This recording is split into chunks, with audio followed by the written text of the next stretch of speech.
अकथ की करे कहानी, करे कहानी अकथ केरी। कित दुआरे पाइए, तन मन तन सब सौंप गुर को। हुक्म मने पाइए, हुक्म मन्यो गुरु केरा।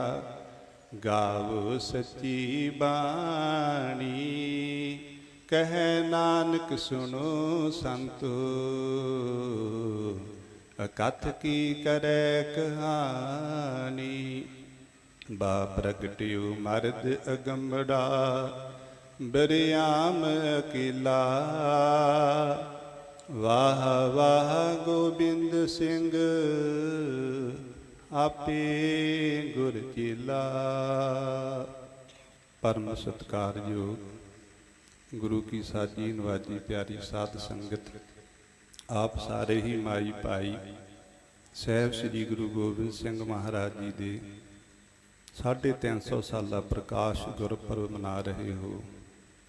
जो साहिबां ने साडी झोली विच दात पाई है, वो आपां 1 घंटे के समय विच विचारन की कोशिश करांगे। 2 मिनट कलगीधर पिता के चरणों का ध्यान धर के आपां सतगुरु नूं याद करना है।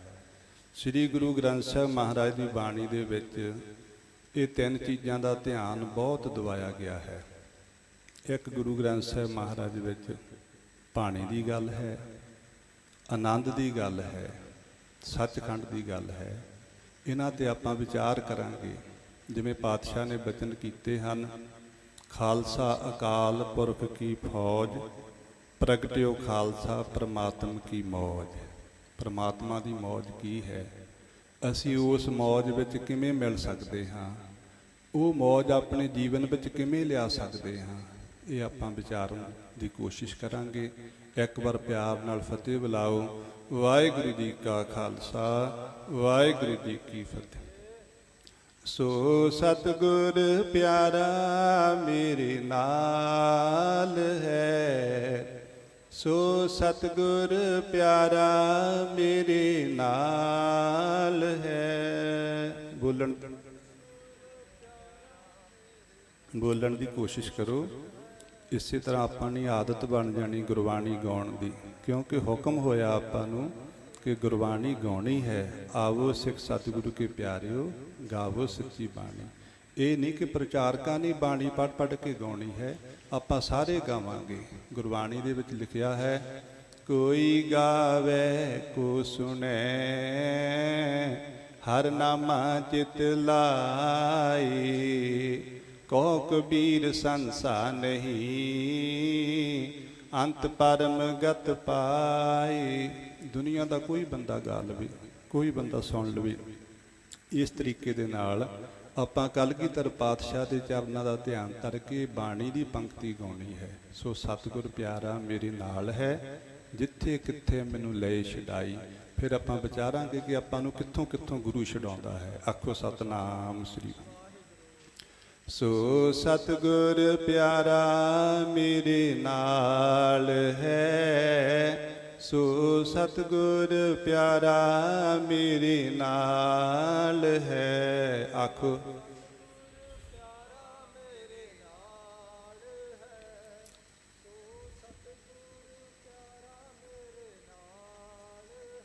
जिथे किथे मैनू ले छडाई, जिथे किथे मैनू ले छडाई, जिथे किथे मैनू ले छडाई, जिथे किथे मैनू ले छडाई। सो सतगुर प्यारा मेरे नाल है, सो सतगुर प्यारा मेरे नाल है, सो सतगुर प्यारा मेरे नाल है, सो सतगुर प्यारा मेरे नाल है। हुण आपां विचार करांगे कि गुरु सानू कित्थों कित्थों छुड़ाउंदा है, असीं छुटना क्यों चाहुंदे हां। पहिलां तो ये साडी विचार है ਪਹਿਲਾਂ ਪਤਾ ਲੱਗੇ ਕਿ ਅਸੀਂ ਬੱਝੇ ਕਿੱਥੇ ਹਾਂ ਤੇ ਅਸੀਂ ਛੁੱਟਣ ਵਾਸਤੇ ਯਤਨ ਕੀ ਕਰਾਂਗੇ।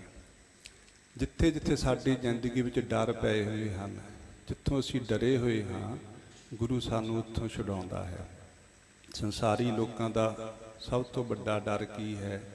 ਕਿ ਮੈਂ ਮਰ ਨਾ ਜਾਵਾਂ, ਮੌਤ ਦਾ ਡਰ ਹੈ।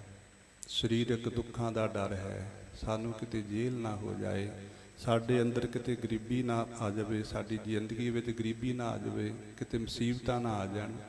ਹੁਣ ਗੁਰੂ ਨੇ ਸਾਨੂੰ ਕਿਹੋ ਜਿਹਾ ਚਾਨਣ ਬਖਸ਼ਣਾ? ਗੁਰੂ ਕਹਿੰਦਾ ਮੈਂ ਕੋਈ ਜਾਦੂਗਰ ਨਹੀਂ ਕਿ ਮੈਂ ਤੇਰੀ ਗਰੀਬੀ ਨੂੰ ਅਮੀਰੀ ਵਿੱਚ ਬਦਲ ਦੇਵਾਂ, ਪਰ ਇੱਕ ਚੀਜ਼ ਪ੍ਰਮਾਤਮਾ ਨੇ ਮੈਨੂੰ ਬਖਸ਼ੀ ਹੈ, ਗਰੀਬੀ ਵੀ ਤੇਰੇ ਕੋਲ ਰਹੇਗੀ, ਗਰੀਬੀ ਤੈਨੂੰ ਸਤਾਏਗੀ ਵੀ ਨਹੀਂ। ਆਖੋ ਸਤਨਾਮ ਸ੍ਰੀ। ਜਿਨ੍ਹਾਂ ਗੁਰੂਆਂ ਦੀ ਆਪਾਂ ਗੱਲ ਕਰਨ ਲੱਗੇ ਹਾਂ, 239 ਸਾਲ ਉਹ ਇਸ ਧਰਤੀ ਤੇ ਰਹੇ ਸਰੀਰ ਧਾਰ ਕੇ।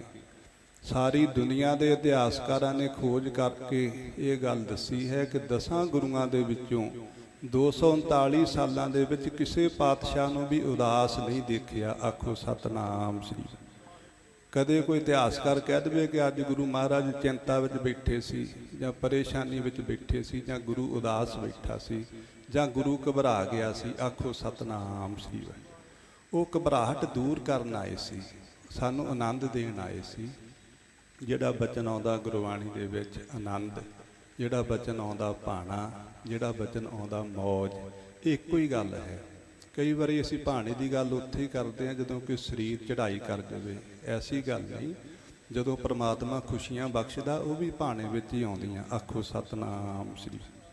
ਗੁਰੂ ਨਾਨਕ ਦੇਵ ਜੀ ਕਹਿੰਦੇ ਹਨ, ਜੋ ਤੁਧ ਭਾਵੈ ਸਾਈ ਪਲਿਕਾਰ, ਜੋ ਤੁਧ ਭਾਵੈ ਸਾਈ ਬਲਿਕਾਰ, ਤੂੰ ਸਦਾ ਸਲਾਮਤ ਨਿਰੰਕਾਰ, ਤੂੰ ਸਦਾ ਸਲਾਮਤ ਨਿਰੰਕਾਰ। ਇੱਕ ਜਗ੍ਹਾ ਬਚਨ ਕਰਦੇ, ਤੂੰ ਸਭਨੀ ਥਾਈ ਜਿੱਥੈ ਹੋ ਜਾਈ, ਸਾਚਾ ਸਿਰਜਣਹਾਰ ਜੀਓ। ਗੁਰੂ ਨਾਨਕ ਪਿਤਾ ਤੋਂ ਆਪਾਂ ਗੱਲ ਸ਼ੁਰੂ ਕਰਾਂਗੇ ਕਿ ਗੁਰੂ ਨਾਨਕ ਦੇਵ ਜੀ ਮਹਾਰਾਜ ਇਸ ਸੰਸਾਰ ਨੂੰ ਪਰਮਾਤਮਾ ਦੀਆਂ ਗੱਲਾਂ ਸੁਣਾਉਣ ਆਏ। ਪਰਮਾਤਮਾ ਦੀਆਂ ਗੱਲਾਂ, ਪਰਮਾਤਮਾ ਦੀ ਗੱਲ ਜਿਹੜੀ ਬਹੁਤ ਉੱਚੀ ਹੈ।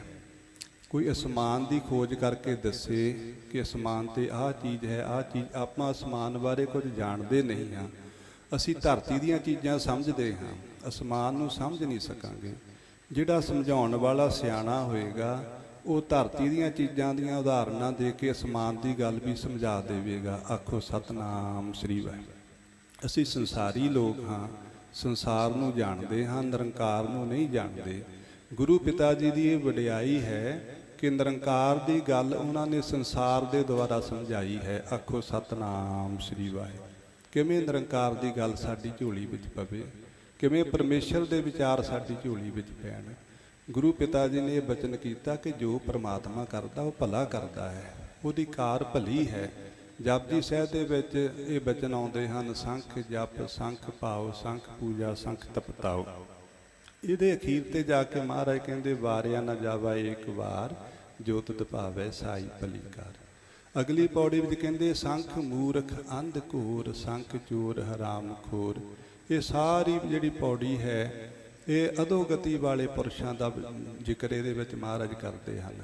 ਕਿੰਨੇ ਦੁਨੀਆ 'ਤੇ ਪਾਪ ਕਰਦੇ, ਕਿੰਨੇ ਦੁਨੀਆ 'ਤੇ ਮੂਰਖ ਹਨ, ਕਿੰਨੇ ਚੋਰ ਹਨ। ਕਰ ਅਖੀਰ 'ਤੇ ਜਾ ਕੇ ਫਿਰ ਉਹੀ ਬਚਨ ਕੀਤਾ, ਵਾਰਿਆ ਨਾ ਜਾਵਾ ਏਕ ਵਾਰ, ਜੋ ਤੁਧ ਭਾਵੈ ਸਾਈ ਭਲੀ ਕਾਰ, ਤੂੰ ਸਦਾ ਸਲਾਮਤ ਨਿਰੰਕਾਰ। ਗੁਰੂ ਸਾਡੇ ਵਰਗਾ ਨਹੀਂ, ਗੁਰੂ ਪਰਮੇਸ਼ਰ ਦਾ ਰੂਪ ਹੈ, ਉਹਨੂੰ ਸਾਰਾ ਕੁਝ ਭਲਾ ਪ੍ਰਤੀਤ ਹੁੰਦਾ ਹੈ। ਪਹਿਲੀ ਪੌੜੀ ਵਿੱਚ ਉਹ ਗੁਰਮੁਖਾਂ ਦੀ ਗੱਲ ਕੀਤੀ ਜਿਹੜੇ ਜਪਦੇ ਹਨ, ਭਲੇ ਕਰਮ ਕਰਦੇ। ਦੂਸਰੀ ਪੌੜੀ ਵਿੱਚ ਮੂਰਖਾਂ ਦੀ, ਪਾਪੀਆਂ ਦੀ ਗੱਲ ਕੀਤੀ, ਪਰ ਉਹ ਵੀ ਨਫ਼ਰਤ ਨਾਲ ਗੱਲ ਨਹੀਂ ਕੀਤੀ, ਉਹ ਪਿਆਰ ਦੇ ਨਾਲ ਗੱਲ ਕੀਤੀ ਹੈ। ਉਹਨਾਂ ਨੂੰ ਇਸ ਰਾਹ 'ਤੇ ਤੋਰਨ ਵਾਸਤੇ ਮਹਾਰਾਜ ਨੇ ਗੱਲ ਕੀਤੀ। ਜੇਕਰ ਸਾਰਿਆਂ ਦਾ ਕੀਤਾ, ਨਫ਼ਰਤ ਕਿਸੇ ਨਾਲ ਨਹੀਂ ਕੀਤੀ। ਆਖੋ ਸਤਨਾਮ ਸ੍ਰੀ ਵਾਹਿਗੁਰੂ। ਤੂੰ ਸੱਚਾ ਸਾਹਿਬ ਸਿਫਤ ਸਵਾਲਿਓ, ਜਿਨ ਕੀਤੀ ਸੋ ਪਾਰ ਪਿਆ। ਕਹੋ ਨਾਨਕ ਕਰਤੇ ਕੀਆਂ ਬਾਤਾਂ, ਜੋ ਕਿਛ ਕਰਨਾ ਸੋ ਕਰ ਰਿਹਾ। ਜੇ ਸਾਨੂੰ ਇਹ ਗੱਲ ਸਮਝ ਵਿੱਚ ਪੈ ਜਾਵੇ ਕਿ ਜੋ ਹੋ ਰਿਹਾ ਉਹ ਕਰਤੇ ਦੀ ਬਾਤ ਹੁੰਦੀ ਹੈ, ਬੰਦੇ ਦੀ ਕੋਈ ਬਾਤ ਨਹੀਂ। ਸਿਆਣੇ ਪੁਰਸ਼ ਇਹ ਬਚਨ ਬਹੁਤ ਵਾਰੀ ਕਹਿੰਦੇ ਆ ਕਿ ਰੱਬ ਦੇ ਹੁਕਮ ਤੋਂ ਬਿਨਾਂ ਪੱਤਾ ਨਹੀਂ ਹਿਲਦਾ, ਤੇ ਜੇ ਰੱਬ ਦੇ ਹੁਕਮ ਤੋਂ ਬਿਨਾਂ ਪੱਤਾ ਨਹੀਂ ਹਿਲਦਾ ਤਾਂ ਦੁਨੀਆ ਦੇ ਕੰਮ ਕਿਵੇਂ ਹੋਈ ਜਾਂਦੇ? ਜੋ ਹੁੰਦਾ ਹੈ ਰੱਬ ਦੇ ਹੁਕਮ ਨਾਲ ਹੀ ਹੁੰਦਾ ਹੈ। ਜੋ ਕੁਝ ਵੀ ਪਰਮੇਸ਼ਰ ਨੇ ਪਾਇਆ ਹੈ, ਆਸਣ ਲੋਏ ਲੋਏ ਭੰਡਾਰ, ਜੋ ਕੁਛ ਪਾਇਆ ਸੋ ਇੱਕਾ ਵਾਰ। ਇੱਕੋ ਵਾਰੀ ਸੰਸਾਰ ਦੇ ਵਿੱਚ ਚੰਗਿਆਈ ਪਾ ਦਿੱਤੀ, ਇੱਕੋ ਵਾਰੀ ਬੁਰਾਈ ਪਾ ਦਿੱਤੀ, ਇੱਕੋ ਵਾਰ ਭਲਾ ਪਾ ਦਿੱਤਾ, ਇੱਕੋ ਵਾਰ ਬੁਰਾ ਪਾ ਦਿੱਤਾ, ਅੰਮ੍ਰਿਤ ਪਾ ਦਿੱਤਾ, ਜ਼ਹਿਰ ਪਾ ਦਿੱਤੀ, ਦੁੱਖ ਪਾ ਦਿੱਤੇ, ਸੁੱਖ ਪਾ ਦਿੱਤੇ।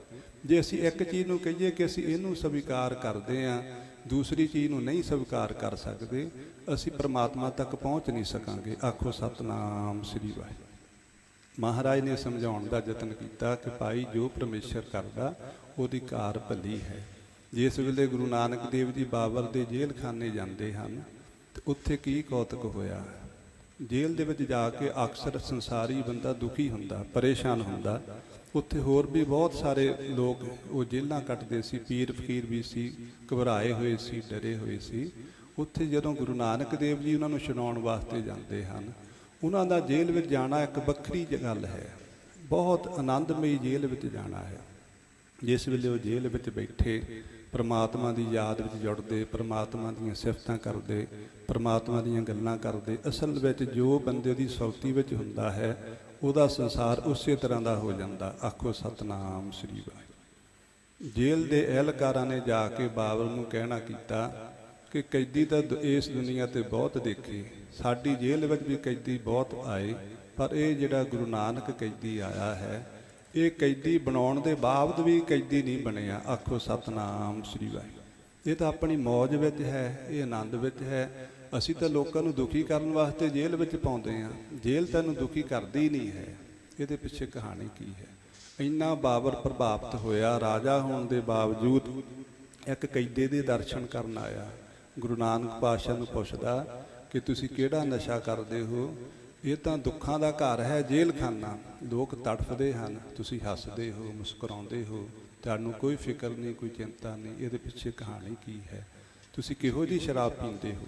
ਬਾਬਰ ਇੱਕ ਇਹੋ ਜਿਹਾ ਰਾਜਾ ਹੋਇਆ ਜਿਹੜਾ ਬਹੁਤ ਵਧੀਆ ਤੋਂ ਵਧੀਆ ਸ਼ਰਾਬ ਪੀਂਦਾ ਸੀ, ਸਭ ਤੋਂ ਮਹਿੰਗੀ ਸ਼ਰਾਬ ਬਾਬਰ ਪੀਂਦਾ ਸੀ। ਉਹ ਗੁਰੂ ਨਾਨਕ ਪਾਤਸ਼ਾਹ ਨੂੰ ਪੁੱਛਦਾ ਕਿ ਮੇਰੇ ਤੋਂ ਕੋਈ ਚੀਜ਼ ਲੁਕੀ ਨਹੀਂ ਸ਼ਰਾਬ ਵਰਗੀ, ਤੇ ਤੁਹਾਡੇ ਪਾਸ ਕਿਹੜੀ ਸ਼ਰਾਬ ਹੈ ਜਿਹੜੀ ਤੁਸੀਂ ਪੀ ਕੇ ਇੰਨੇ ਮਸਤ ਹੋਏ ਹੋ? ਗੁਰੂ ਨਾਨਕ ਦੇਵ ਜੀ ਕਹਿੰਦੇ ਪਰਮਾਤਮਾ ਦੀ ਬੰਦਗੀ ਦੀ ਸ਼ਰਾਬ ਪੀਂਦੇ ਹਾਂ, ਪਰਮਾਤਮਾ ਦਾ ਨਾਮ ਜਪਦੇ ਹਾਂ। ਜੇਲ੍ਹ ਦੁੱਖਾਂ ਦਾ ਘਰ ਹੈ, ਪਰ ਗੁਰੂ ਪਿਤਾ ਵਾਸਤੇ ਉਹ ਦੁੱਖਦਾਈ ਨਹੀਂ ਹੋਈ। ਕਿਵੇਂ ਗੁਰੂ ਨੇ ਸਾਨੂੰ ਸਮਝਾਉਣਾ ਕਿ ਦੇਖ ਮੈਂ ਕੋਈ ਜਾਦੂ ਨਹੀਂ, ਮੈਂ ਤੇਰੀ ਜ਼ਿੰਦਗੀ ਵਿੱਚੋਂ ਗਰੀਬੀ ਦੂਰ ਕਰ ਦਿਆਂ, ਮੈਂ ਤੇਰਾ ਦੁੱਖ ਦੂਰ ਕਰ ਦਿਆਂ, ਪਰ ਇੱਕ ਚੀਜ਼ ਪਰਮਾਤਮਾ ਨੇ ਮੈਨੂੰ ਬਖਸ਼ੀ ਹੈ, ਦੁੱਖ ਵੀ ਤੇਰੇ ਸਰੀਰ ਤੇ ਹੋਣਗੇ, ਗਰੀਬੀ ਵੀ ਤੇਰੇ ਘਰ ਵਿੱਚ ਹੋਊਗੀ, ਪਰੇਸ਼ਾਨੀਆਂ ਵੀ ਪੂਰੀਆਂ ਹੋਣਗੀਆਂ, ਪਰ ਤੂੰ ਕਦੇ ਪਰੇਸ਼ਾਨ ਨਹੀਂ ਹੋਏਗਾ, ਤੂੰ ਕਦੇ ਦੁਖੀ ਨਹੀਂ ਹੋਏਗਾ ਜੇ ਤੂੰ ਮੇਰੀ ਗੱਲ ਸਮਝ ਲਵੇਂ। ਆਖੋ ਸਤਨਾਮ ਸ੍ਰੀ। ਜੋ ਤੁਧ ਭਾਵੈ ਸਾਈ ਭਲੀ ਕਾਰ, ਤੂੰ ਸਦਾ ਸਲਾਮਤ ਨਿਰੰਕਾਰ। ਜਦੋਂ ਪਤਾ ਲੱਗ ਜਵੇ ਕਿ ਜੋ ਪਰਮਾਤਮਾ ਮੇਰੇ ਨਾਲ ਵਰਤਾ ਰਿਹਾ ਹੈ, ਜੋ ਵਰਤਾਏ ਸਾਈ ਜੁਗਤ, ਨਾਨਕ ਉਹ ਪੁਰਖ ਕਹੀਏ ਜੀਵਨ ਮੁਕਤ। ਜੇ ਪਰਮੇਸ਼ਰ ਦੁੱਖ ਦਿੰਦਾ ਤੇ ਮੇਰੇ ਭਲੇ ਵਾਸਤੇ, ਸੁੱਖ ਦਿੰਦਾ ਤੇ ਮੇਰੇ ਭਲੇ ਵਾਸਤੇ, ਜੇ ਜ਼ਿੰਦਗੀ ਵਿੱਚ ਠੋਕਰਾਂ ਆਈਆਂ ਤੇ ਮੇਰੇ ਭਲੇ ਵਾਸਤੇ ਹੈ। ਤੁਸੀਂ ਦੇਖੋ ਜਿਨ੍ਹਾਂ ਬੰਦਿਆਂ ਨੇ ਜ਼ਿਆਦੀਆਂ ਠੋਕਰਾਂ ਚੱਲੀਆਂ, ਜ਼ਿੰਦਗੀ ਦੇ ਵਿੱਚ ਤਰੱਕੀਆਂ ਵੀ ਉਹਨਾਂ ਨੇ ਕੀਤੀਆਂ। ਆਖੋ ਸਤਨਾਮ ਸ੍ਰੀ ਵਾਹਿਗੁਰੂ।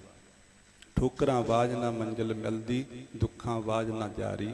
ਕੋਈ ਵੀ ਦੁਨੀਆ ਦਾ ਮਹਾਨ ਬੰਦਾ ਦੇਖ ਲਓ, ਉਹਨੂੰ ਮਹਾਨਤਾ ਤੱਕ ਪਹੁੰਚਾਉਣ ਵਾਸਤੇ ਠੋਕਰਾਂ ਹੀ ਅੱਗੇ ਉਹਦੇ ਵਾਸਤੇ ਆਈਆਂ, ਉਹ ਹੀ ਸਹਾਇਕ ਹੋਈਆਂ ਕਿ ਉਹ ਦੁਨੀਆ ਦੇ ਤਖਤੇ 'ਤੇ ਬੈਠੇ, ਉਹ ਦੁਨੀਆ ਦੇ ਮਹਾਨ ਬੰਦੇ ਬਣੇ।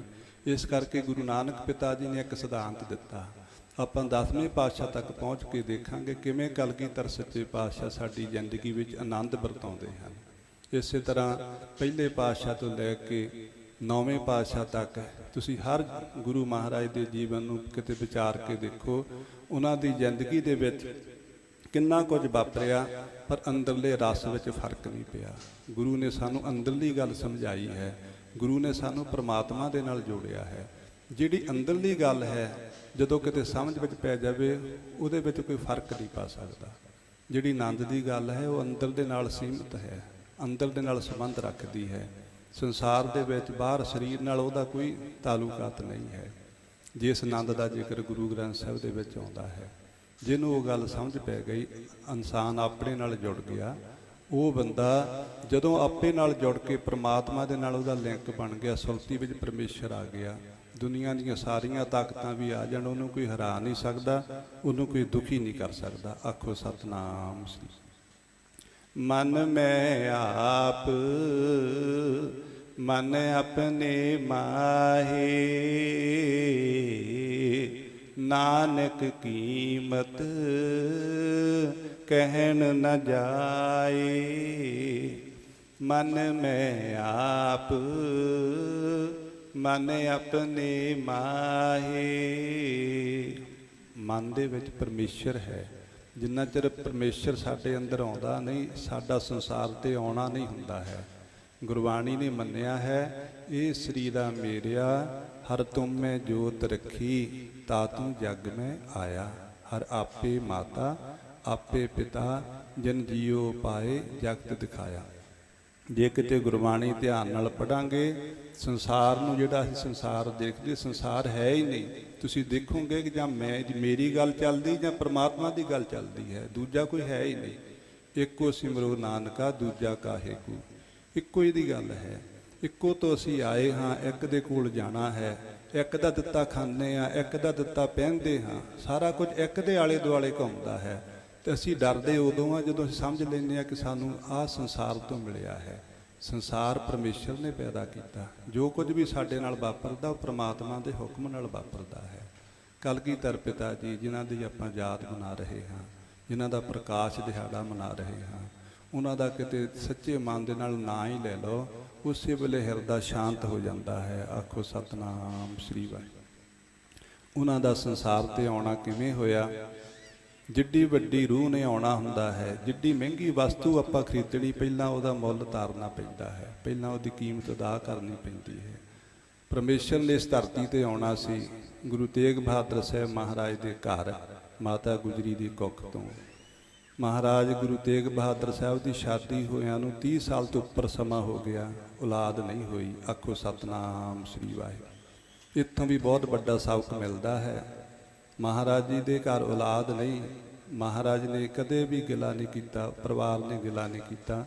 ਇਹੀ ਪਰਮਾਤਮਾ ਅੱਗੇ ਅਰਦਾਸ ਹੈ ਕਿ ਜੋ ਪਰਮੇਸ਼ਰ ਨੂੰ ਭਾਉਂਦਾ ਹੈ, ਜਦੋਂ ਪਰਮੇਸ਼ਰ ਦਾ ਹੁਕਮ ਹੋਇਆ, ਪਰਮਾਤਮਾ ਦੀ ਬੰਦਗੀ ਕੀਤੀ। ਗੁਰੂ ਤੇਗ ਬਹਾਦਰ ਸਾਹਿਬ ਮਹਾਰਾਜ ਨੇ 27 ਸਾਲ ਤੋਂ ਵੱਧ ਸਮਾਂ ਬਾਬੇ ਬਕਾਲੇ ਦੀ ਧਰਤੀ 'ਤੇ ਇੰਨੀ ਆਰਾਧਨਾ ਕੀਤੀ, ਇੰਨਾ ਸਿਮਰਨ ਕੀਤਾ। ਉਧਰ ਕਲਗੀਧਰ ਸੱਚੇ ਪਾਤਸ਼ਾਹ ਜੀ ਦਾ ਆਪਣਾ ਤਪ, ਆਪਣਾ ਸਿਮਰਨ। हेमकुंट पर्वत है जहाँ, सप्त श्रृंग सब सोपतंग है तहाँ, तय हम अधिक तपस्या साधी, महाकाल काल का आराधी। ए विद करत तपस्या पयो, द्वैत एक रूप हुए गयो। दो तो एक रूप हो गया, एक परमात्मा एक जीवात्मा, एक परमेश्वर है, एक दुष्ट दमन के रूप में कलगीधर पिता हेमकुंट के पर्वत से तपस्या करते, सिमरन करते। उन्ना चਿਰ सिमरन करते गए जिन्ना चਿਰ परमात्मा दे विच एक मिक नहीं हो गए। आखो सतनाम श्री वाहिगुरू। जिथों असी हो आए हाँ, जिन्ना चਿਰ ਉਹਦੇ ਵਿੱਚ मिल नहीं जाते, साडे अंदर टिका नहीं आ सकता, साडे अंदर आनंद नहीं आ सकता। साडी जिंदगी की खोज ये होनी चाहिए है कि साडे जिंदगी विच टिका आवे, आनंद आवे। जिन्ना चਿਰ असी टिका विच नहीं आउंदे, भावें साडे संसार दे विच किन्ना कुछ सानूं मिल जाए, असी शांत नहीं हो सकते, कदे आनंद विच नहीं जा सकते। गुरबाणी का पाठ इसे वास्ते है कि असी टिका विच आ जाइए। सारी संगत सुखमनी साहिब का पाठ करती है, ਉਹਦੇ ਵਿੱਚ ਇੱਕ ਪੰਕਤੀ ਆਉਂਦੀ ਆ, ਸੁਖਮਨੀ ਸੁਖ ਅੰਮ੍ਰਿਤ ਪ੍ਰਭ ਨਾਮ, ਭਗਤ ਜਨਾ ਕੈ ਮਨ ਬਿਸਰਾਮ। ਜਦੋਂ ਕੋਈ ਮਨ ਦੇ ਨਾਲ ਜਪਦਾ ਹੈ ਤੇ ਉਹਦਾ ਫਲ ਕੀ ਮਿਲਦਾ ਕਿ ਉਹਦੇ ਮਨ ਵਿੱਚ ਵਿਸਰਾਮ ਆ ਜਾਂਦਾ ਹੈ, ਟਿਕਾ ਆ ਜਾਂਦਾ ਹੈ। ਤੁਸੀਂ ਉੱਦਾਂ ਭਾਵੇਂ ਕਿੰਨੇ ਪਾਠ ਕਰ ਲਓ, ਜੇ ਮਨ ਨਹੀਂ ਟਿਕਿਆ ਤੁਹਾਨੂੰ ਪਤਾ ਹੀ ਨਹੀਂ ਲੱਗਣਾ ਕਿ ਮੈਂ ਪਾਠ ਕੀਤਾ ਹੈ। ਆਖੋ ਸਤਨਾਮ ਸ੍ਰੀ ਵਾਹਿਗੁਰੂ। ਭੋਜਨ ਖਾਣ ਤੋਂ ਬਾਅਦ ਵੀ ਕੋਈ ਭੁੱਖ ਨਾ ਮਿਟੇ ਤਾਂ ਉਹ ਬੰਦਾ ਕਦੇ ਕਹੇ ਨਗਾ ਨਹੀਂ ਮੈਂ ਰੋਟੀ ਖਾਧੀ ਹੈ। ਭੋਜਨ ਖਾਣ ਦਾ ਮਤਲਬ ਇਹੀ ਹੈ ਕਿ ਤ੍ਰਿਪਤੀ ਆ ਗਈ ਹੈ।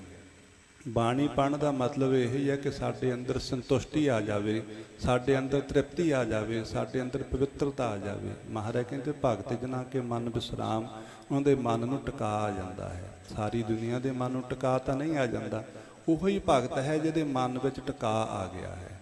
ਕਲਗੀਧਰ ਪਿਤਾ ਜੀ ਹੇਮਕੁੰਟ ਦੇ ਪਰਬਤ ਤੇ ਪਰਮੇਸ਼ਰ ਦੀ ਆਰਾਧਨਾ ਕਰਦੇ ਆ। ਦਵੈ ਤੇ ਏਕ ਰੂਪ ਹੋਇ ਗਇਓ, ਦੋ ਰੂਪਾਂ ਤੋਂ ਇੱਕ ਰੂਪ ਹੋ ਗਏ।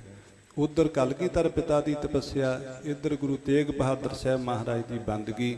ਜਦੋਂ ਪ੍ਰਮਾਤਮਾ ਦੇ ਪਰਮਾਸ ਐਡੀ ਵੱਡੀ ਬੰਦਗੀ ਪਹੁੰਚੀ, ਐਡੀਆਂ ਵੱਡੀਆਂ ਅਰਦਾਸਾਂ ਪਹੁੰਚੀਆਂ, ਉਹ ਫਿਰ ਸਮਾਂ ਬਣਿਆ ਕਿ ਪ੍ਰਮਾਤਮਾ ਨੇ ਇਸ ਧਰਤੀ ਤੇ ਅਵਤਾਰ ਧਾਰਨ ਕੀਤਾ ਹੈ। ਮਹਾਰਾਜ ਦੇ ਆਪਣੇ ਵਚਨ ਹਨ, ਜਬ ਹੀ ਜਾਤ ਤਰਬੇਣੀ ਭਏ ਪੁੰਨ ਦਾਨ ਦਿਨ ਕਰਤ ਬਤਏ, ਜਬ ਹੀ ਜਾਤ ਤਰਬੇਣੀ ਭਏ ਪੁੰਨ ਦਾਨ ਦਿਨ ਕਰਤ ਬਤਏ।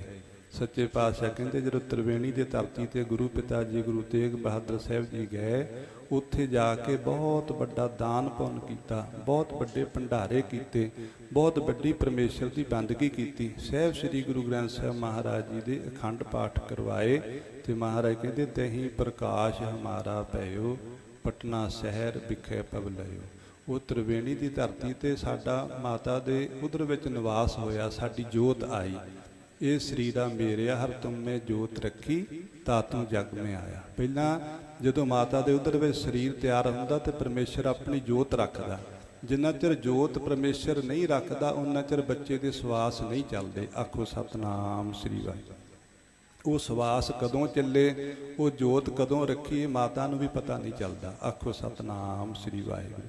ਕਲਗੀਧਰ ਪਿਤਾ ਜੀ ਕਹਿੰਦੇ ਕਿ ਜਿਸ ਵੇਲੇ ਮੇਰੀ ਮਾਤਾ ਗੁਜਰੀ ਤਰਵੇਣੀ ਦੇ ਧਰਤੀ ਤੇ ਸੀ, ਉੱਥੇ ਮਾਤਾ ਦੇ ਉਦਰ ਵਿੱਚ ਮੇਰੀ ਜਿਹੜੀ ਜੋਤ ਸੀ ਉਹਦਾ ਪ੍ਰਕਾਸ਼ ਹੋਇਆ ਤੇ ਪਟਨਾ ਸ਼ਹਿਰ ਵਿਖੇ ਪਵ ਲਇਓ, ਉੱਥੇ ਸਾਡਾ ਅਵਤਾਰ ਹੋਇਆ, ਉੱਥੇ ਅਸੀਂ ਪ੍ਰਗਟ ਹੋਏ। ਜਨਮ ਹੋਣਾ ਹੋਰ ਚੀਜ਼ ਹੈ, ਅੰਦਰ ਜੋਤ ਦਾ ਪ੍ਰਵੇਸ਼ ਹੋਣਾ ਇਹ ਹੋਰ ਚੀਜ਼ ਹੈ। ਜਨਮ ਤੋਂ ਬਹੁਤ ਸਮਾਂ ਪਹਿਲਾਂ ਜੋਤ ਰੱਖਦਾ ਪਰਮੇਸ਼ਰ, ਉਦੋਂ ਬੱਚੇ ਦੀ ਧੜਕਣ ਚੱਲਦੀ ਹੈ, ਉਦੋਂ ਬੱਚੇ ਦੇ ਸਵਾਸ ਚੱਲਦੇ ਹਨ। ਸੋ ਉਹ ਦਿਨ ਆਇਆ ਪੋਸ ਦੀ 7ਵੀਂ 1666 ਨੂੰ ਮਹਾਰਾਜ ਜੀ ਨੇ ਅਵਤਾਰ ਧਾਰਨ ਕੀਤਾ। ਜਿਸ ਵੇਲੇ ਅਵਤਾਰ ਹੋਇਆ ਤਾਂ ਜਿਹੜੇ ਰੱਬ ਦੇ ਪਿਆਰੇ ਹੁੰਦੇ ਹਨ ਉਹਨਾਂ ਨੂੰ ਰੱਬ ਦੀ ਖਬਰ ਹੁੰਦੀ ਹੈ ਕਿ ਰੱਬ ਦਾ ਕੀ ਕੌਤਕ ਹੋਇਆ ਹੈ। ਆਖੋ ਸਤਨਾਮ ਸ੍ਰੀ ਵਾਹਿਗੁਰੂ। ਪਰ ਉਹਨਾਂ ਅੰਦਰ ਜਿਗਰਾ ਇੰਨਾ ਹੁੰਦਾ ਕਿ ਉਹ ਰੱਬ ਦੀਆਂ ਗੱਲਾਂ ਦਾ ਭੇਤ ਕਿਸੇ ਨੂੰ ਨਹੀਂ ਦਿੰਦੇ। ਆਖੋ ਸਤਨਾਮ ਸ੍ਰੀ ਵਾਹਿਗੁਰੂ। ਹੋਣ ਨਜ਼ਦੀਕ ਖੁਦਾਏ ਦੇ, ਭੇਤ ਨਾ ਕਿਸੇ ਦੇਨ, ਹੋਣ ਨਜ਼ਦੀਕ ਖੁਦਾਏ ਦੇ, ਭੇਤ ਨਾ ਕਿਸੇ ਦੇਨ। ਭੀਖਣ ਸ਼ਾਹ ਫਕੀਰ ਰੱਬ ਦੀ ਬੰਦਗੀ ਵਿੱਚ ਜੁੜਿਆ ਹੈ। ਜਿਸ ਵੇਲੇ ਪਟਨਾ ਸ਼ਹਿਰ ਵਿਖੇ ਕਲਗੀਧਰ ਪਿਤਾ ਦਾ ਅਵਤਾਰ ਹੋਇਆ, ਹੋਰ ਵੀ ਲੱਖਾਂ ਦੁਨੀਆ ਇੱਥੇ ਇਸ ਧਰਤੀ ਤੇ ਵੱਸਦੀ ਸੀ, ਕਿਸੇ ਨੂੰ ਪਤਾ ਹੀ ਨਹੀਂ ਲੱਗਾ ਕਿ ਰੱਬ ਇਸ ਧਰਤੀ ਤੇ ਆਇਆ ਹੈ। ਆਖੋ ਸਤਨਾਮ ਸ੍ਰੀ ਵਾਹਿਗੁਰੂ। ਪਰ ਜਿਨ੍ਹਾਂ ਦੀਆਂ ਤਾਰਾਂ ਜੁੜੀਆਂ ਹੁੰਦੀਆਂ ਉਹਨਾਂ ਨੂੰ ਪਤਾ ਲੱਗ ਜਾਂਦਾ ਕਿ ਅੱਜ ਰੱਬ ਨੇ ਕੀ ਕੀਤਾ ਹੈ। ਉਹ ਫਕੀਰ ਨੂੰ ਪਤਾ ਲੱਗਿਆ ਕਿ ਰੱਬ ਦਾ ਕੀ ਚੋਜ ਵਰਤਿਆ ਹੈ। ਉਹ ਅੱਗੇ ਨਵਾਜ਼ ਪੜ੍ਹ ਕੇ ਲਹਿੰਦੇ ਵਾਲੇ ਪਾਸੇ ਸਿਜਦਾ ਕਰਦਾ ਹੈ, ਅੱਜ ਪੂਰਬ ਵਾਲੇ ਪਾਸੇ ਚੜ੍ਹਦੇ ਪਾਸੇ ਪਟਨਾ ਸ਼ਹਿਰ ਵਾਲੇ ਪਾਸੇ ਉਹਨਾਂ ਨੇ ਸਿਜਦਾ ਕੀਤਾ, ਨਵਾਜ਼ ਅਦਾ ਕੀਤੀ। ਉਸ ਵੇਲੇ ਕਰਨਾਲ ਦੀ ਧਰਤੀ ਤੇ ਠਸਕੇ ਨਗਰ ਦੇ ਵਿੱਚ ਉਹ ਫਕੀਰ ਠਹਿਰਿਆ ਹੋਇਆ ਸੀ। ਹੈ ਉਹ ਨਗਰ ਕਢਾਮ ਦਾ ਸੀ। ਉਸ ਸਮੇਂ ਠਸਕੇ ਨਗਰ ਵਿੱਚ ਪਹੁੰਚਿਆ ਹੋਇਆ ਸੀ ਤੇ ਉਹ ਜਿਹੜੇ ਮਰੀਦਾਂ ਨੇ ਪੁੱਛਿਆ ਕਿ ਪੀਰ ਜੀ ਤੁਸੀਂ ਅੱਜ ਭੁਲੇਖਾ ਖਾ ਗਏ ਹੋ, ਇੱਧਰ ਨੂੰ ਕਿਉਂ ਸਿਜਦਾ ਕੀਤਾ? ਕਹਿਣ ਲੱਗੇ ਭਾਈ ਅੱਗੇ ਆਪਾਂ ਉੱਧਰ ਨੂੰ ਕਿਉਂ ਕਰਦੇ ਹਾਂ? ਕਹਿਣ ਲੱਗੇ ਉੱਧਰ ਨੂੰ ਤਾਂ ਕਰਦੇ ਹਾਂ, ਪੱਛਮ ਵਾਲੇ ਪਾਸੇ ਮੱਕਾ ਕਾਬਾ ਉੱਧਰ ਹੈ, ਮੁਹੰਮਦ ਸਾਹਿਬ ਦਾ ਸਥਾਨ ਉੱਧਰ, ਇਸ ਕਰਕੇ ਉੱਧਰ ਕਰਦੇ ਹਾਂ। ਕਹਿਣ ਲੱਗੇ ਜਿਹਨੂੰ ਆਪਾਂ ਮੱਕੇ ਕਾਬੇ ਵਿੱਚ ਮੰਨਦੇ ਹਾਂ, ਜਿਹਨੂੰ ਆਪਾਂ ਪਰਮੇਸ਼ਰ ਕਹਿੰਦੇ, ਜਿਹਨੂੰ ਖੁਦਾ ਕਹਿੰਦੇ, ਉਹੋ ਹੀ ਅੱਜ ਇੱਧਰ ਚੜ੍ਹਦੇ ਪਾਸੇ ਅਵਤਾਰ ਧਾਰ ਕੇ ਆਇਆ ਹੈ। ਆਖੋ ਸਤਨਾਮ ਸ੍ਰੀ ਵਾਹਿਗੁਰੂ। ਤੇ ਕਹਿੰਦੇ ਹੁਣ ਸਾਡੇ ਜਾਣ ਦੀ ਤਿਆਰੀ ਕਰੋ, ਮੈਂ ਉਸ ਬਾਲਕ ਦੇ ਦਰਸ਼ਨ ਕਰਨੇ ਆ ਜਿਹਦੇ ਵਿੱਚ ਪਰਮੇਸ਼ਰ ਦੀ ਜੋਤ ਇਸ ਸੰਸਾਰ ਤੇ ਆਈ ਹੈ। ਸੋ ਚਾਲੇ ਪਾਏ ਪਟਨਾ ਸ਼ਹਿਰ ਵਿਖੇ ਪਹੁੰਚੇ। ਮਾਮਾ ਕਿਰਪਾਲ ਚੰਦ ਜੀ ਨੂੰ ਬੇਨਤੀ ਕੀਤੀ ਕਿ ਬਾਲਕ ਦੇ ਦਰਸ਼ਨ ਕਰਾਓ। ਉਹਨਾਂ ਨੇ ਕਿਹਾ ਕਿ ਠੰਡ ਦਾ ਸਮਾਂ ਹੈ, ਅਜੇ ਇਹਨਾਂ ਦੇ ਪਿਤਾ ਜੀ ਨੇ ਦਰਸ਼ਨ ਨਹੀਂ ਕੀਤੇ, ਤੁਸੀਂ ਕੁਝ ਸਮਾਂ ਰੁਕ ਜਾਓ ਜਾਂ ਕੁਝ ਮਹੀਨੇ ਠਹਿਰ ਕੇ ਆਇਓ। ਉਹ ਫਕੀਰ ਜਿਹੜਾ ਰੱਬ ਦਾ ਪਿਆਰਾ ਸੀ, ਜਿਹਨੂੰ ਦਰਸ਼ਨਾਂ ਦੀ ਭੁੱਖ ਸੀ, ਉਹ ਕਿੱਥੇ ਠਹਿਰ ਸਕਦਾ ਹੈ? ਆਖੋ ਸਤਨਾਮ ਸ੍ਰੀ ਵਾਹਿਗੁਰੂ। ਜਿਹਨੂੰ ਪਰਮਾਤਮਾ ਦੀ ਪਿਆਸ ਹੋਵੇ ਉਹ ਇੱਕ ਪਲ ਵੀ ਉਹਦੇ ਤੋਂ ਵੱਖ ਨਹੀਂ ਹੋ ਸਕਦਾ, ਇੱਕ ਪਲ ਵੀ ਇੰਤਜ਼ਾਰ ਕਰਨਾ ਔਖਾ ਹੈ। ਮਾਤਾ ਗੁਜਰੀ ਜੀ ਨੂੰ ਬੇਨਤੀ ਹੋਈ, ਮਾਤਾ ਨਾਨਕੀ ਜੀ ਨੂੰ ਬੇਨਤੀ ਹੋਈ ਕਿ ਇੱਕ ਫਕੀਰ ਆਇਆ ਹੈ, ਉਹ ਬਾਲਕ ਦੇ ਦਰਸ਼ਨ ਕਰਨਾ ਚਾਹੁੰਦਾ ਹੈ, ਪਰ ਸਾਰਿਆਂ ਨੇ ਇਹ ਕਿਹਾ ਕਿ ਅਜੇ ਦਰਸ਼ਨ ਨਾ ਕਰਾਏ ਜਾਣ, ਅਜੇ ਇਹਨਾਂ ਦੇ ਪਿਤਾ ਨੇ ਦਰਸ਼ਨ ਨਹੀਂ ਕੀਤੇ। ਪਰ ਉਹ ਫਕੀਰ ਜਿਹੜਾ ਸੀ, ਸੱਚਾ ਫਕੀਰ, ਉਹ ਦਰਵਾਜ਼ੇ 'ਤੇ ਮੂਹਰੇ ਦਰਵਾਜ਼ੇ ਅੱਗੇ ਬੈਠ ਗਿਆ ਕਿ ਮੈਂ ਤਾਂ ਦਰਸ਼ਨ ਕਰਕੇ ਹੀ ਜਾਣਾ ਹੈ। ਇੱਕ ਦਿਨ ਬੀਤਿਆ, 2 ਦਿਨ ਬੀਤੇ, 3 ਦਿਨ ਬੀਤੇ, ਨਾ ਉਹਨੂੰ ਰੋਟੀ ਚੰਗੀ ਲੱਗਦੀ ਆ, ਨਾ ਪਾਣੀ ਚੰਗਾ ਲੱਗਦਾ, ਨਾ ਸੌਣਾ ਚੰਗਾ ਲੱਗਦਾ। ਗੁਰਬਾਣੀ ਵਿੱਚ ਵੀ ਇਹ ਜ਼ਿਕਰ ਆਇਆ ਹੈ, ਹਰ ਬਿਨ ਨੀਂਦ ਭੂਖ ਕਹੁ ਕੈਸੀ, ਕਾਪੜ ਤਨ ਨਾ ਸੁਖਾਵੇ। ਜਿਹਦੇ ਨਾਲ ਪਿਆਰ ਹੋਵੇ, ਉਹ ਕੋਲ ਨਾ ਹੋਵੇ, ਤਾਂ ਦੁਨੀਆ ਦੀ ਹਰ ਚੀਜ਼ ਕੋਲ ਹੋਵੇ, ਉਹ ਕੋਈ ਚੀਜ਼ ਚੰਗੀ ਨਹੀਂ ਲੱਗਦੀ। ਆਖੋ ਸਤਿਨਾਮ ਸ੍ਰੀ ਵਾਹਿਗੁਰੂ। ਤੇ ਜਿਹਦੇ ਨਾਲ ਪਿਆਰ ਹੋਵੇ, ਉਹ ਕੋਲ ਹੋਵੇ, ਦੁਨੀਆ ਦੇ ਵਿੱਚ ਪਾਣੀ ਵੀ ਪੀਣ ਨੂੰ ਨਾ ਹੋਵੇ ਤਾਂ ਵੀ ਸਾਰਾ ਕੁਝ ਚੰਗਾ ਲੱਗਦਾ। ਆਖੋ ਸਤਿਨਾਮ ਸ੍ਰੀ ਵਾਹਿਗੁਰੂ। ਉਹ ਫਕੀਰ ਨੇ ਕਿਹਾ, ਮੈਂ ਤਾਂ ਦਰਸ਼ਨ ਕਰਨੇ, ਮੈਨੂੰ ਹੋਰ ਕਿਸੇ ਚੀਜ਼ ਦੀ ਲੋੜ ਨਹੀਂ। ਪਰਿਵਾਰ ਵੱਲੋਂ ਵਸਤਰ ਭੇਟਾ ਕੀਤੇ ਜਾਂਦੇ ਆ, ਲੰਗਰ ਭੇਜਿਆ ਜਾਂਦਾ। ਫਕੀਰ ਨੇ ਕੁਝ ਵੀ ਆਂਜਲ ਮੂੰਹ ਨੂੰ ਨਹੀਂ ਲਾਇਆ। ਅਖੀਰ ਸ਼ਰਧਾ ਦੇਖ ਕੇ 3 ਦਿਨਾਂ ਬਾਅਦ ਦਰਸ਼ਨ ਕਰਵਾਏ ਗਏ ਬਾਲਕ ਗੋਬਿੰਦ ਰਾਏ ਜੀ ਦੇ। ਜਦੋਂ ਦਰਸ਼ਨ ਹੋਏ ਤਾਂ ਫਕੀਰ ਨੇ ਪਹਿਲਾਂ ਹੀ ਮਨ ਵਿੱਚ ਧਾਰਿਆ ਸੀ ਕਿ ਮੈਂ ਇਹਨਾਂ ਤੋਂ ਪ੍ਰੇਰਨਾ ਲੈਣੀ ਆ, ਸੇਧ ਲੈਣੀ ਆ ਕਿ ਇਹ ਹਿੰਦੂਆਂ ਦੇ ਹਨ ਜਾਂ ਮੁਸਲਮਾਨਾਂ ਦੇ ਹਨ, ਇਹ ਕਿਹਦੇ ਹੱਕ ਵਿੱਚ ਖੜਨਗੇ, ਇਹ ਕਿਹਦੇ ਸਹਾਇਕ ਹੋਣਗੇ, ਕਿਹਦੀ ਬਾਂਹ ਪਕੜਨਗੇ। 2 ਕੁੱਜੀਆਂ, ਇੱਕ ਵਿੱਚ ਦੁੱਧ, ਇੱਕ ਵਿੱਚ ਜਲ ਪਾਇਆ। ਦੇਖੋ ਇਹ ਗੁਰੂ ਕਿਹੜੀ ਕੁੱਜੀ ਤੇ ਹੱਥ ਰੱਖਦਾ ਹੈ। ਜਿਸ ਵੇਲੇ ਮਾਮਾ ਕਿਰਪਾਲ ਚੰਦ ਜੀ ਦਰਸ਼ਨ ਕਰਵਾਉਣ ਵਾਸਤੇ ਲੈ ਕੇ ਆਏ, ਕਲਗੀਧਰ ਪਿਤਾ ਜੀ ਨੇ, ਬਾਲ ਗੋਬਿੰਦ ਰਾਏ ਨੇ ਐਸੀ ਕਿਲਕਾਰੀ ਮਾਰੀ, ਆਪਣੇ ਸਰੀਰ ਨੂੰ ਹਰਕਤ ਵਿੱਚ ਲਿਆਂਦਾ। ਥੋੜ੍ਹੇ ਦਿਨਾਂ ਦੀ ਉਮਰ ਹੈ ਤੇ 2 ਕੁੱਜੀਆਂ ਤੇ ਪੂਰਾ ਭਾਰ ਪਾ ਦਿੱਤਾ ਆਪਣੇ ਹੱਥਾਂ ਦਾ, ਤੇ ਫਕੀਰ ਨਿਹਾਲ ਹੋ ਗਿਆ ਦੇਖ ਕੇ। ਆਖੋ ਸਤਿਨਾਮ ਸ੍ਰੀ ਵਾਹਿਗੁਰੂ। ਜਿਹੜਾ ਮਨ ਦਾ ਫੁਰਨਾ ਸੀ ਕਿ ਕਿਹਦਾ ਪੱਖ ਕਰਨਗੇ, ਮੁਸਲਮਾਨਾਂ ਦਾ ਕਿ ਹਿੰਦੂਆਂ ਦਾ, ਤੇ ਮਹਾਰਾਜ ਜੀ ਨੇ ਇਹ ਦੱਸ ਦਿੱਤਾ ਕਿ ਮੈਂ ਨਾ ਹਿੰਦੂਆਂ ਦਾ ਤੇ ਨਾ ਮੈਂ ਮੁਸਲਮਾਨਾਂ ਦਾ, ਮੈਂ ਸਾਰਿਆਂ ਦਾ ਹਾਂ। ਆਖੋ ਸਤਿਨਾਮ ਸ੍ਰੀ ਵਾਹਿਗੁਰੂ। ਮੈਂ ਕਿਸੇ ਇੱਕ ਦਾ ਨਹੀਂ, ਮੈਂ ਦੋਹਾਂ ਦਾ ਹੀ ਹਾਂ, ਮੈਂ ਸਾਰੇ ਜਗਤ ਦਾ ਹਾਂ।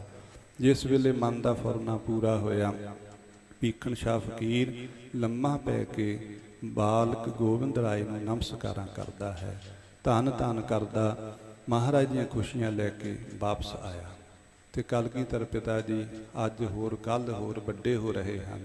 ਸੋ ਰੱਬੀ ਅਵਤਾਰ ਸੀ, ਜਿਹੜਾ ਵੀ ਦੇਖਦਾ ਬਾਲਕ ਗੋਬਿੰਦ ਰਾਏ ਨੂੰ ਨਿਹਾਲ ਹੋ ਜਾਂਦਾ ਹੈ। ਸੋ ਰੱਬੀ ਤਾਕਤ ਹੋਣ ਕਰਕੇ ਉਹਨਾਂ ਦੇ ਦਰਸ਼ਨਾਂ ਵਿੱਚ ਕਸ਼ਿਸ਼ ਬਹੁਤ ਹੈ।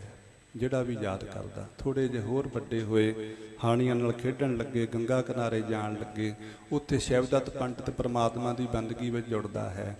ਉਹਦਾ ਇਸ਼ਟ ਹੈ ਭਗਵਾਨ ਰਾਮਚੰਦਰ ਜੀ।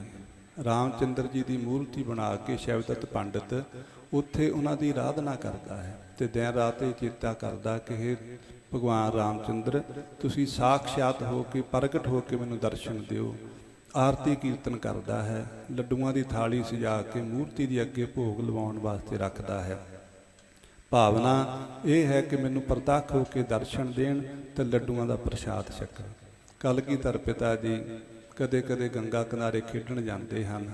ਉਸ ਸ਼ਿਵਦੱਤ ਪੰਡਤ ਨੂੰ ਗਲਵੱਕੜੀ ਪਾ ਕੇ, ਕਦੇ ਝਾਤ ਕਹਿ ਕੇ ਪਿੱਛੇ ਦੌੜ ਜਾਂਦੇ ਹਨ। ਕਈ ਵਾਰ ਲੱਡੂਆਂ ਦੀ ਥਾਲੀ ਵਿੱਚੋਂ ਇੱਕ ਲੱਡੂ ਚੁੱਕ ਕੇ ਖਾ ਲੈਂਦੇ ਹਨ। ਤੇ ਪੰਡਤ ਨੂੰ ਇਹ ਜਿਹੇ ਭੇਤ ਨਹੀਂ ਸੀ ਕਿ ਇਹ ਕੌਣ ਹੈ।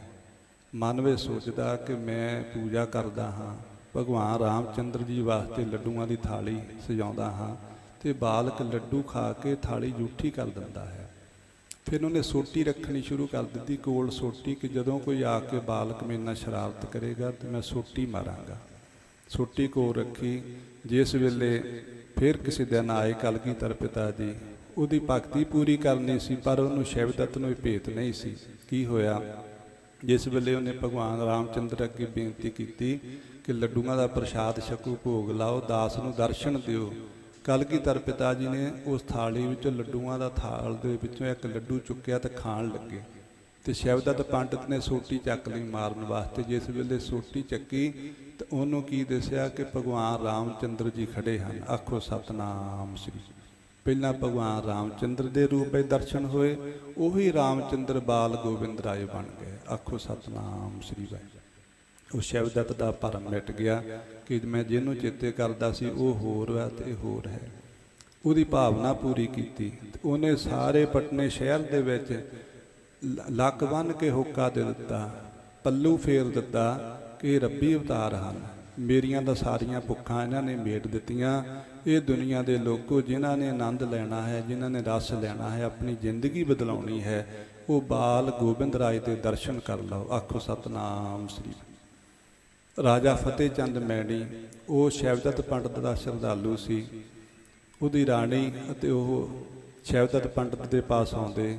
ਉਹਨੇ ਬਾਲ ਗੋਬਿੰਦ ਰਾਏ ਦੇ ਕੌਤਕ ਸੁਣਾਉਣੇ ਸ਼ੁਰੂ ਕੀਤੇ ਤੇ ਉਹਨਾਂ ਨੇ ਦੋਹਾਂ ਜਾਣਿਆਂ ਨੇ, ਦੋਹਾਂ ਸਰੀਰਾਂ ਨੇ ਬੇਨਤੀ ਕੀਤੀ ਕਿਤੇ ਇਹਨਾਂ ਦੇ ਚਾਰ ਸਾਡੇ ਘਰ ਵਿੱਚ ਵੀ ਪਵਾ ਦਿਓ, ਇਹ ਕਿਤੇ ਸਾਨੂੰ ਵੀ ਤਾਰ ਦੇਣ।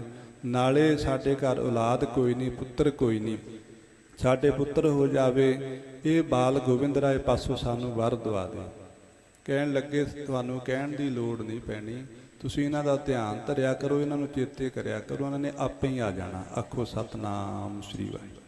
ਉਹਨਾਂ ਨੇ ਆਰਾਧਨਾ ਸ਼ੁਰੂ ਕੀਤੀ, ਅੱਜ ਆਉਣ ਕੱਲ੍ਹ ਆਉਣ, ਪਰ ਮਹਾਰਾਜ ਜੀ ਸਮਾਂ ਬਣਾਉਂਦੇ ਹਨ ਕਿ ਕਦੋਂ ਸਮਾਂ ਆਵੇ ਅਸੀਂ ਉਹਨਾਂ ਦੀ ਸ਼ਰਧਾ ਨੂੰ ਭਾਗ ਲਾਈਏ। ਕੀ ਹੋਇਆ, ਇੱਕ ਦਿਨ ਮਹਾਰਾਜ ਹਾਣੀਆਂ ਦੇ ਨਾਲ ਗੰਗਾ ਵਿੱਚ ਇਸ਼ਨਾਨ ਕਰਦੇ ਸੀ ਤੇ ਮਹਾਰਾਜ ਦਾ ਸੋਨੇ ਵਰਗਾ ਸਰੀਰ, ਛੋਟੀ ਜਿਹੀ ਉਮਰ, ਉੱਥੇ ਰਾਣੀ ਨੇ ਇਹਨਾਂ ਦੇ ਦਰਸ਼ਨ ਕੀਤੇ ਕਿ ਕਿੰਨਾ ਸੁੰਦਰ ਸਰੂਪ ਹੈ। ਇਹੋ ਜਿਹਾ ਪੁੱਤਰ ਕਿਤੇ ਮੇਰੇ ਘਰ ਪ੍ਰਗਟ ਹੋ ਜਾਂਦਾ ਤੇ ਮੈਂ ਤਾਂ ਖੁਸ਼ੀਆਂ ਵੰਡਦੀ ਨਾ ਥੱਕਦੀ। ਆਖੋ ਸਤਨਾਮ ਸ੍ਰੀ। ਇਹੋ ਜਿਹਾ ਪੁੱਤਰ ਮੇਰੇ ਘਰ ਪ੍ਰਗਟ ਹੁੰਦਾ। ਮਨ ਵਿੱਚ ਇਹ ਭਾਵਨਾ ਬਣਾ ਲਈ, ਅਰਦਾਸ ਬੇਨਤੀ ਕਰਦੀ ਹੈ। ਉਹ ਆਪਣੇ ਘਰ ਚਲੇ ਗਈ। ਸਮਾਂ ਆ ਗਿਆ, ਇੱਕ ਦਿਨ ਹਾਣੀਆਂ ਨੂੰ ਲੈ ਕੇ ਫਤਿਹ ਚੰਦ ਰਾਜਾ ਉਹਦੇ ਘਰ ਚਲੇ ਗਏ ਮਹਾਰਾਜ। ਤੇ ਉੱਥੇ ਰਾਣੀ, ਜਿਵੇਂ ਸ਼ੈਵਦੱਤ ਪੰਡਤ ਨੇ ਦੱਸਿਆ ਸੀ ਕਿ ਤੁਸੀਂ ਚੇਤੇ ਕਰਿਓ ਬਾਲ ਗੋਬਿੰਦ ਰਾਏ ਨੂੰ, ਉਹ ਆਪੇ ਹੀ ਆ ਜਾਣਗੇ। ਜਿੰਨਾ ਪਿਆਰ ਹੋਵੇ ਉਹਨੂੰ ਖਿੱਚ ਪੈ ਜਾਂਦੀ ਹੈ। ਹਾਣੀਆਂ ਨੂੰ ਨਾਲ ਲੈ ਕੇ ਉੱਥੇ ਚਲੇ ਗਏ। ਅੱਖਾਂ ਮੀਟੀਆਂ ਹੋਈਆਂ ਹਨ, ਉਹਦੀ ਗੋਦ ਵਿੱਚ ਬੈਠ ਜਾਂਦੇ ਹਨ। ਮਾਂ ਮੈਂ ਆ ਗਿਆ ਹਾਂ। ਆਖੋ ਸਤਨਾਮ ਸ੍ਰੀ ਵਾਹਿਗੁਰੂ। ਜਿਸ ਵੇਲੇ ਮਾਂ ਸ਼ਬਦ ਸੁਣਿਆ ਤਾਂ ਜਿਹੜੀ ਔਲਾਦ ਦੀ ਪ੍ਰਾਪਤੀ ਦੀ ਭੁੱਖ ਸੀ ਉਸੇ ਵੇਲੇ ਮਿਟ ਗਈ। ਆਖੋ ਸਤਨਾਮ ਸ੍ਰੀ। ਦਾਸ ਨੇ ਪਹਿਲਾਂ ਬੇਨਤੀ ਕੀਤੀ ਕਿ ਗੁਰੂ ਵਿੱਚ ਸ਼ਕਤੀ ਹੈ ਕਿ ਉਹਨੇ ਦੇਣ ਤੋਂ ਬਿਨਾਂ ਵੀ ਭੁੱਖਾਂ ਮੇਟ ਦੇਣੀਆਂ। ਆਖੋ ਸਤਨਾਮ ਸ੍ਰੀ ਵਾਹਿਗੁਰੂ। ਕਿਸੇ ਨੂੰ ਪੈਸੇ ਦੀ ਲੋੜ ਹੁੰਦੀ ਹੈ, ਸੰਸਾਰੀ ਅਸੂਲ ਤਾਂ ਇਹ ਹੈ ਕਿ ਕਿਸੇ ਨੂੰ ਲੱਖ ਰੁਪਈਏ ਦੀ ਲੋੜ ਆ ਕਿ ਉਹ ਦੇ ਕੇ ਪੂਰਾ ਹੋ ਸਕਦਾ ਹੈ, ਪਰ ਇੱਕ ਗੁਰੂ ਵਿੱਚ ਇਹ ਸ਼ਕਤੀ ਹੈ ਕਿ ਉਹ ਦਿੰਦਾ ਵੀ ਕੁਛ ਨਹੀਂ ਤਾਂ ਉਹਦੀਆਂ ਭੁੱਖਾਂ ਵੀ ਸਾਰੀਆਂ ਮੇਟ ਦਿੰਦਾ। ਆਖੋ ਸਤਨਾਮ ਸ੍ਰੀ ਵਾਹਿਗੁਰੂ। ਉਹਨੂੰ ਮਾਂ ਕਹਿ ਕੇ ਉਹਦੀ ਭੁੱਖ ਮੇਟ ਦਿੱਤੀ ਕਿ ਮੈਨੂੰ ਹੀ ਆਪਣਾ ਪੁੱਤ ਬਣਾ ਲਾ। ਆਖੋ ਸਤਨਾਮ ਸ੍ਰੀ ਵਾਹਿਗੁਰੂ। ਜਿਸ ਵੇਲੇ ਅੱਖਾਂ ਖੋਲ੍ਹੀਆਂ, ਬਾਲ ਗੋਬਿੰਦ ਰਾਏ ਦੇ ਦਰਸ਼ਨ ਕੀਤੇ, ਉਹ ਰਾਣੀ ਨਿਹਾਲ ਹੋ ਗਈ। ਤੇ ਹੁਣ ਸੋਚਦੀ ਆ ਕਿ ਨਾਲ ਬੱਚੇ ਆ ਕਿ ਮੈਂ ਛੇਤੀ ਛੇਤੀ ਮਠਿਆਈਆਂ ਮੰਗਾ ਕੇ ਬਾਜ਼ਾਰ ਤੋਂ ਇਹਨਾਂ ਨੂੰ ਖੁਸ਼ ਕਰਨ ਵਾਸਤੇ ਮੂੰਹ ਮਿੱਠਾ ਕਰਾਵਾਂ। ਕਹਿਣ ਲੱਗੇ ਨਹੀਂ, ਬਾਜ਼ਾਰ 'ਚੋਂ ਕੁਝ ਨਹੀਂ ਲਿਆਉਣਾ, ਜੋ ਘਰ ਬਣਿਆ ਰੁੱਖਾ ਮਿੱਸਾ ਉਹੀ ਅਸੀਂ ਛਕਾਂਗੇ। ਉਸ ਵੇਲੇ ਘੁੰਗਣੀਆਂ ਬਣੀਆਂ ਸੀ, ਛੋਲਿਆਂ ਦੀਆਂ ਤਿਆਰ ਕੀਤੀਆਂ ਹੋਈਆਂ, ਉਹ ਲਿਆ ਕੇ ਛਕਾਈਆਂ। ਤੇ ਮਾਤਾ ਜੀ ਨੂੰ ਕਹਿਣ ਲੱਗੇ ਕਿ ਅਸੀਂ ਫੇਰ ਵੀ ਆਇਆ ਕਰਾਂਗੇ, ਸਾਨੂੰ ਇਹ ਪ੍ਰਸ਼ਾਦ ਛਕਾਇਆ ਕਰੋ। ਆਖੋ ਸਤਨਾਮ ਸ੍ਰੀ ਵਾਹਿਗੁਰੂ। ਮਹਾਰਾਜ ਨੇ ਬਚਨ ਕਰ ਦਿੱਤਾ ਕਿ ਫੇਰ ਵੀ ਆਇਆ ਕਰਾਂਗੇ। ਜਦੋਂ ਆਉਂਦੇ ਉਸੇ ਵੇਲੇ ਉਹਨਾਂ ਨੂੰ ਠੰਡ ਪੈ ਜਾਂਦੀ। ਕਹਿਣ ਤੋਂ ਭਾਵ ਇਹੋ ਜਿਹਾ ਰੱਬੀ ਅਵਤਾਰ ਜਿਨ੍ਹਾਂ ਨੇ ਬਚਪਨ ਦੇ ਵਿੱਚ ਹਜੇ ਗੁਰਤਾ ਗੱਦੀ ਵੀ ਨਹੀਂ ਮਿਲੀ, ਲੋਕਾਂ ਦੀਆਂ ਭਾਵਨਾ ਪੂਰੀਆਂ ਹੋ ਰਹੀਆਂ, ਦਰਸ਼ਨਾਂ ਕਰਕੇ ਭੁੱਖ ਮਿਟ ਰਹੀ ਹੈ। ਇਹੋ ਜਿਹਾ ਕਲਗੀਧਰ ਸੱਚੇ ਪਾਤਸ਼ਾਹ। ਇੱਕ ਵਾਰ ਫੇਰ ਆਪਾਂ ਪੰਕਤੀ ਪੜ੍ਹੀਏ, ਉਹਨਾਂ ਨੂੰ ਆਪਣੇ ਕੋਲ ਮਹਿਸੂਸ ਕਰੀਏ ਕਿ ਉਹ ਸਾਡੇ ਨਾਲ ਹੀ ਹਨ, ਫਿਰ ਆਪਾਂ ਅਗਲੀਆਂ ਵਿਚਾਰਾਂ ਕਰਾਂਗੇ। ਸੋ ਸਤਿਗੁਰ ਪਿਆਰਾ ਮੇਰੇ ਨਾਲ ਹੈ, ਸੋ ਸਤਿਗੁਰ ਪਿਆਰਾ ਮੇਰੇ ਨਾਲ ਹੈ, ਸੋ ਸਤਿਗੁਰ ਪਿਆਰਾ ਮੇਰੇ ਨਾਲ ਹੈ, ਸੋ ਸਤਿਗੁਰ ਪਿਆਰਾ ਮੇਰੇ ਨਾਲ ਹੈ, ਸੋ ਸਤਿਗੁਰ ਪਿਆਰਾ ਮੇਰੇ ਨਾਲ ਹੈ।